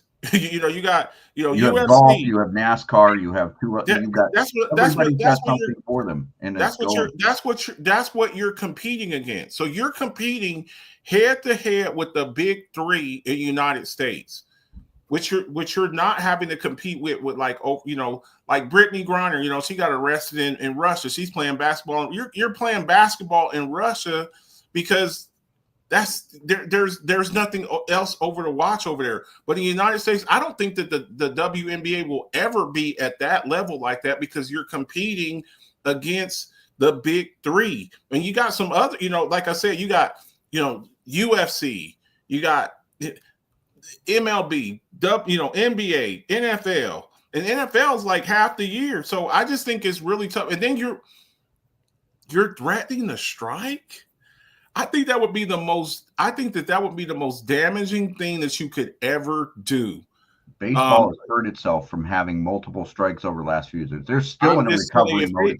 If you're competing against the UFL, another upstart football league in the spring for football and TV time, you're competing against them. You're competing against baseball in the spring for TV time. Your issue is that you also have college sports that are wrapping up, like the NCAA basketball tournament. You're competing against the start of that or just the end of it. You're fighting for time, and you can't be playing on the Women's Network and OWN and all these other stations and expect to get primetime TV when most people don't even have those cable stations anymore. Like, that's what you're fighting against, is you're playing on things that nobody watches anymore. There's so many. If you're not on ABC, NBC, CBS, Fox, you're not winning. You're not getting on ESPN all the time. These are things you have to earn a title, or you have to earn a contract to get on ESPN2 just to get going. If you got an ESPN2 contract where all your games are broadcast on ESPN2 nightly, then you would probably have some clout and be able to start pushing the product even better. But this is where you have to get to, but you can't get there because, again, marketing. I think it's more of a marketing issue than it is a talent issue, because the talent is there, but I think it's just marketing. So I totally agree with all that. So I'm while y'all was talking, I did a little research real quick, real fast. This year, the women's college basketball viewership has increased 120% from last year. I'm going to the root of this thing. I'm starting where it all starts. It starts with the college game. In the college game, right there, NCAA, they don't have problems with marketing. They're multi-billion-dollar facet. There's over 200 plus colleges in Division I in itself. And then there's a whole bunch of Division II colleges too. They'll never have that issue.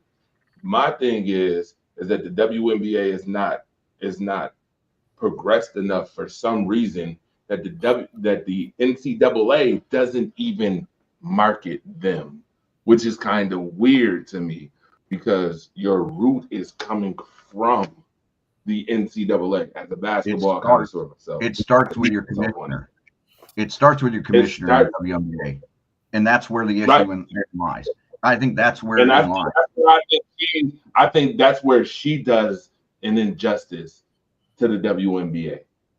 It's because you haven't crossed those boundaries yet to do that. There's college kids who make more off of NIL deals than they do off their WNBA deals. Mm-hmm. That's wild.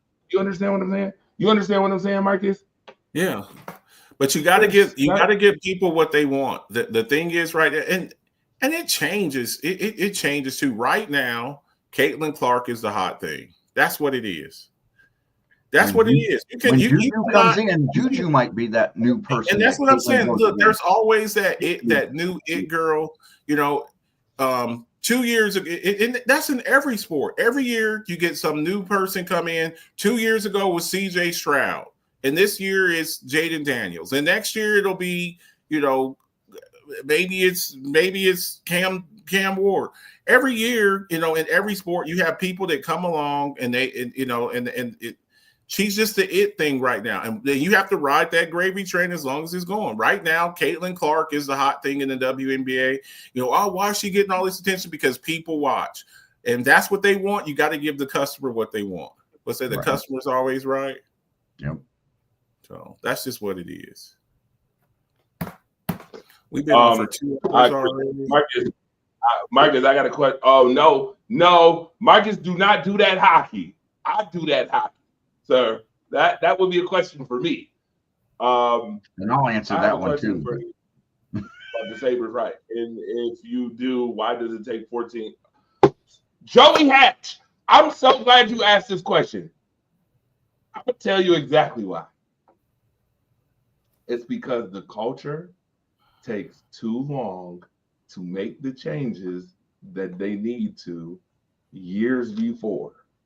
You could have invested in your players. And this is a problem that started back in 04, 05, when you had Drury and Briere. You could have signed a year prior, and then you would have had your team for another 3 to 5 years. You could have drafted a new goalie for Ryan Miller to replace him and go. But the problem was, at that point, you didn't do it.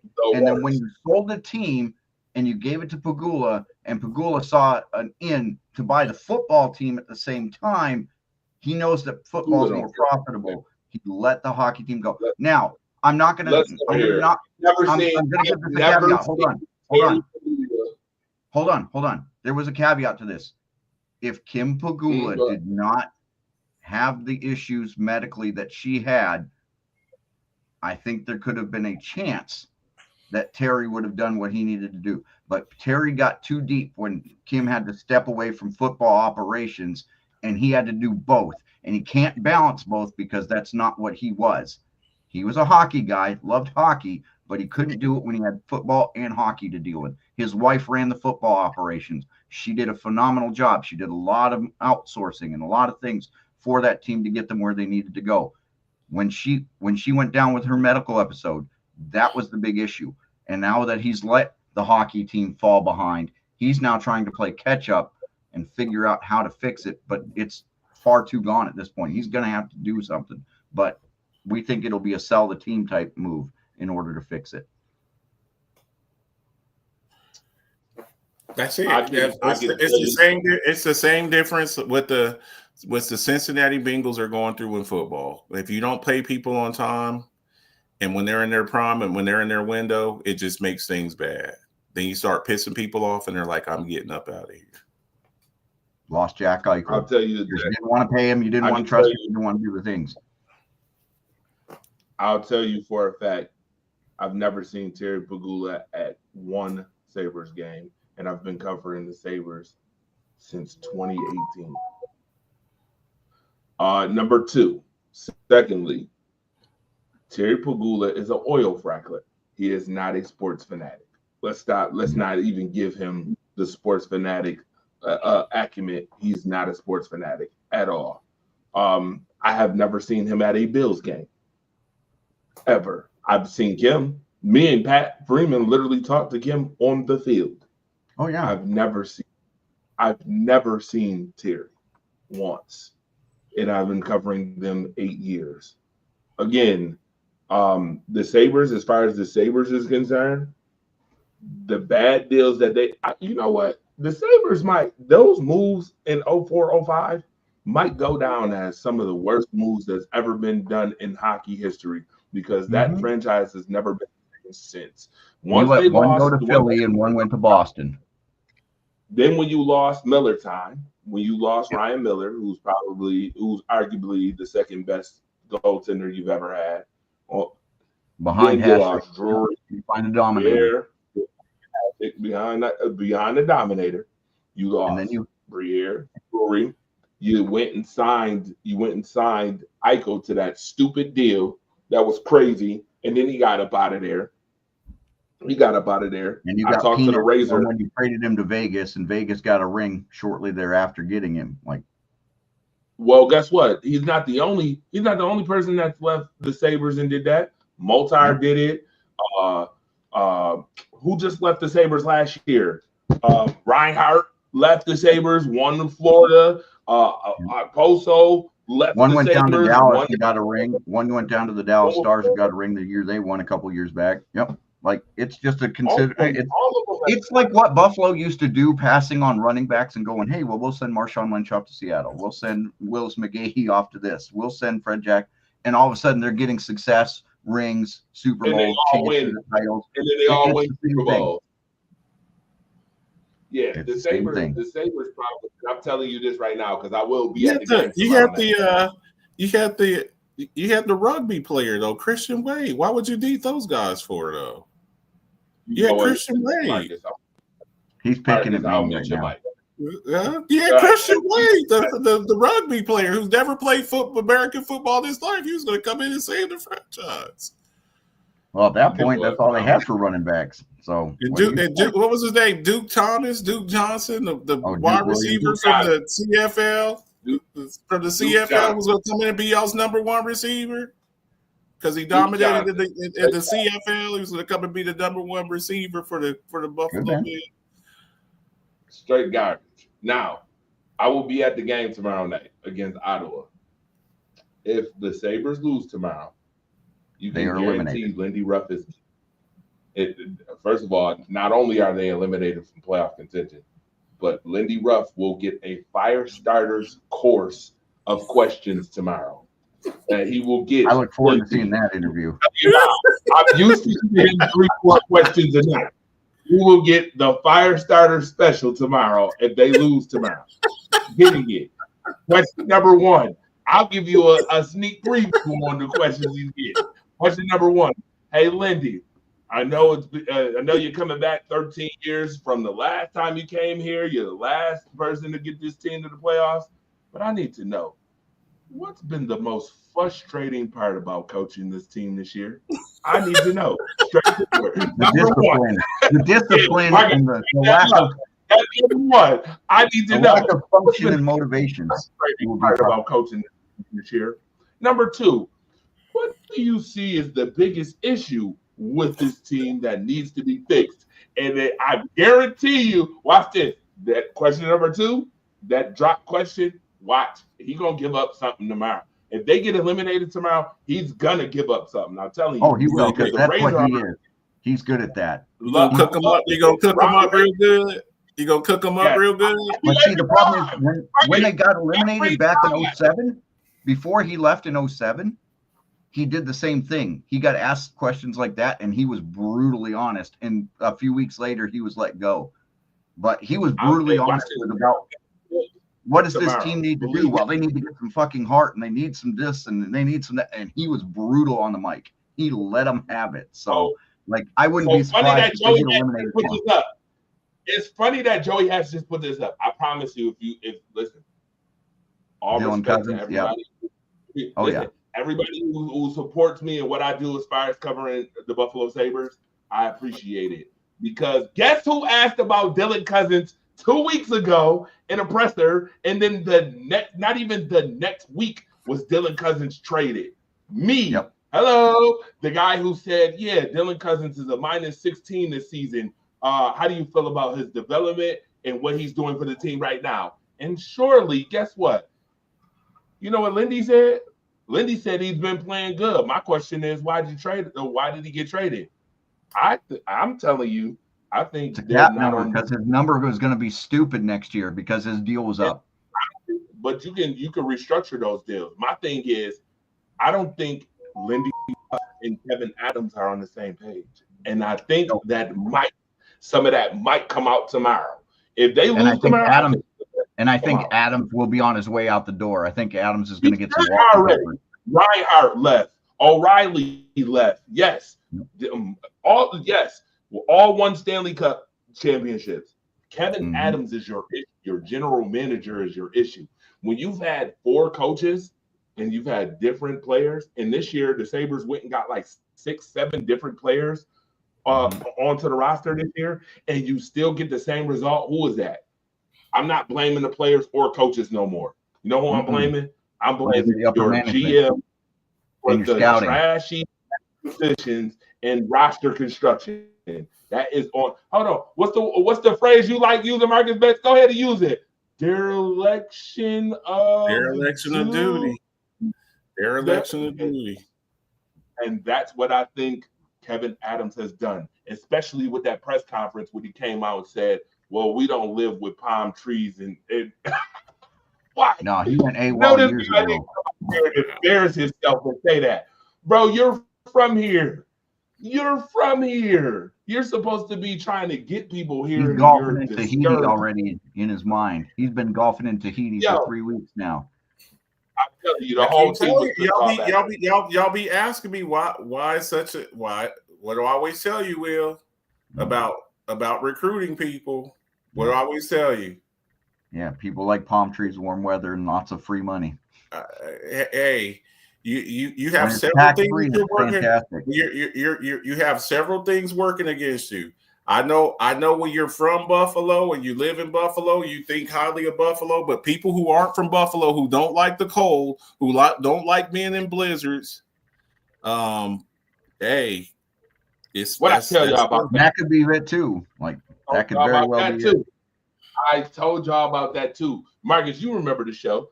I literally went rogue. I told you I'm going rogue the whole year on the Bills this year. The whole year I'm going rogue. Because we keep laughing about the stupid, silly ass shit that they keep doing. This buffoonery that they keep pulling with this team. The Sabres is the same way. I told you they should have built that stadium downtown. Elsewhere. People keep bullshit on the other side of the highway. Y'all got some real life poltergeist shit going on over there. It's possible. Poltergeist. They're here. Hey, listen, I work for the casino. You know what the Native Americans, how they feel about them? I'm sure it's not very positive. It's not too nice. I tell you that. That's no, it's not. Absolutely not. We need an intervention, and I need a Peyton Manning intervention with the Dominator standing in the center ice, pouring Labatt Blue into a bathtub or whatever he did with frickin' what's his name in Detroit to fix that shit. I need Peyton to show up with a bathtub, and we fill it full of Labatt Blue and hard liquor, and then somebody gets a drink out of it or something, and that'll break the curse. Maybe, I don't know. We'll have to go look up curse breaking things for hockey. Well, they need to do something because I'm gonna tell you right now. I told you this, Marcus. They not winning no championships. Didn't I say this? I told you this. They're not gonna win no championships until they get it right. Till you get it right, they're not winning no championships. Right? No. The color purple. Until you do right by me. Until you do right by me, everything you touch is gonna die. I just believe. Listen, I believe in what me and Marcus have said multiple times on shows. When people show you who they are, you believe them. People do the same stuff. You gotta start believing that. That's just. What's the one? I've never seen.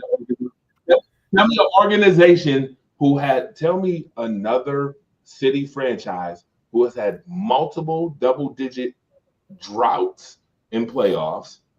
Name another franchise who has lost 4 Super Bowls in a row. Name another franchise who's lost 4 straight times to the same team in the playoffs during Minnesota. Minnesota's probably the closest thing. Right. They've lost 4 Super Bowls, not in a row, but they've lost 4 Super Bowls. They can't seem to get over the hump when it comes to teams like Green Bay.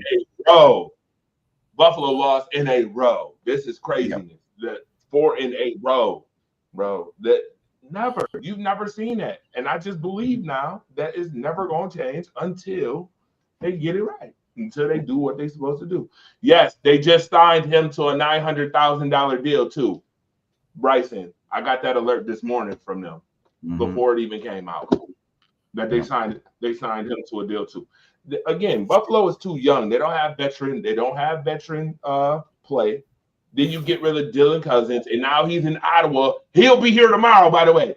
Matter of fact, He might be the person I go in the locker room and go interview tomorrow. Go for it. Dylan Cousins or the presser. Because I'm going to ask him. Because Dylan Cousins comes to my job. He was coming to my job like every week. And I would talk to him every week. The guy who loved to play the Rangers in New York all the time, his favorite plays, I told y'all that? Yeah. I don't know. What you got for another question? For that. What's your next question? I'm going to rip him. I have no more questions because we are already 2 hours in. But tomorrow night, like I said, I'll be at KeyBank Center tomorrow. Y'all can watch the presser. Joey Hatch, I'll send it to you. You can watch it. Watch what I do tomorrow. Watch. Because you know all the rest of those folks down there, a lot of them don't like to ask real questions down there. They like to fill up seats as journalists. Like to fill up seats. Just go watch the pressers that I put on Facebook. You'll see. You see firsthand what they do. Now, they dodge questions like they do like for the football team. Ain't nobody except for Mookie asking real questions.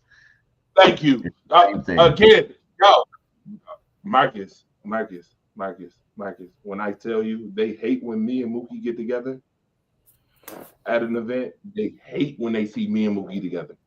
Tag team, because they know what time it is. If me and Mookie is in the same room, the room is getting took over. I already take over the room by myself with the Sabres. But if me and Mookie is at a joint, like the NCAA tournament, I can't wait till that come next year again. Like we took over that when it came the last time, guaranteed. I'm telling you, they hate that. They hate it. They hate the journalists. That's why I keep putting this shit out there. Yes, thank you. I appreciate it. You know, the best of the best is here. The Alphabets is in here. William Richter is in here. Myself, yeah, you already know. Look, make sure y'all tune in tomorrow morning. Alphabets football show, coffee talk tomorrow morning. We're gonna chop it up. Make sure you do that. Yes, thank you. Yes, thank you. Because I'm gonna call Marcus the Alphabet to have something to say. I'm gonna be like, Marcus, what the he is going on? You know, executive talk damn near every morning when I'm at work. Every morning I'm calling Marcus. What the hell is this about? What is this? What shit did they just do this week? What kind of buffoonery? Thursday. Rise Up Unlimited radio show will be going down. Trivia is coming back. By the way, again, we did trivia the last time. Shout out to Mona. She killed the trivia the first week. Marcus, you just let your co-host just kill trivia like that. That's what we doing. She used to do that. She used to do a damn trivia show. She should be fairly good. Yep. She I was gonna say, yeah, she did. She hosted a trivia show. The Die Hard debate show. She used to do a damn trivia show. Where can you find that, Marcus? Joey Hatch said, where can you find it? In the archives. Shoot me a. I'll look on here and shoot me a friend request, and I'll put you in put them in a group, Dre. Will, you're an administrator. Yeah. Put him in there. When he pops in, I'll see it and I'll pop him in. I'll give him. Huh? Joey Hatch is in the group already. Is he He's an Alphabets football show group? Should be. Oh, I don't know. If he's not, then he can pop in and just put his name in there, and somebody will see it. One of the administrators will let him in. Let me see if I can. Hold on. We're going to be back on April the 4th. We're going to do the first part of our mock draft show, so make sure that we're there for that. I'm going to beat you up, Marcus. I'm going to beat you up. You're going to go April 4th, sir. April the 4th. I'm so mad. April 4th, I'm DJing a wedding. It's gonna be my first wedding I ever DJ. Yeah. I'm DJing the wedding. April 4th. Jay Andre. Shout out to Jay Andre, by the way, my brother. My brother, he getting married. April 4th. Yep. Sure is. Yeah, hit me up on there. Make sure y'all do that. We got to get up out of here. We've been on. We try to keep it around 2 hours. I hope everybody has a good night. Make sure y'all tune in tomorrow morning. He tries to keep it to 2 hours. But Dre be going on his little tangents or whatever, so I have to try to. Yeah. Reel him back in. Mm-hmm. By the Got way, the big old swordfish he's trying to reel in. There you go. I just confirmed the request. Then I'm gonna add you to the Alphabets football show group, man. And Joey actually does shows. I see here he's an admin for the 12th Man. For the 12th Man. He does Bill's podcast here and there. I'll have to He get is him. hilarious. Joey Hatch is hilarious. Yes, love him. Hilarious. All right, see y'all later. It's been real. Monday Night Madness. Make sure you tune in. If you didn't watch it now, watch it later. See ya. Peace. Hey.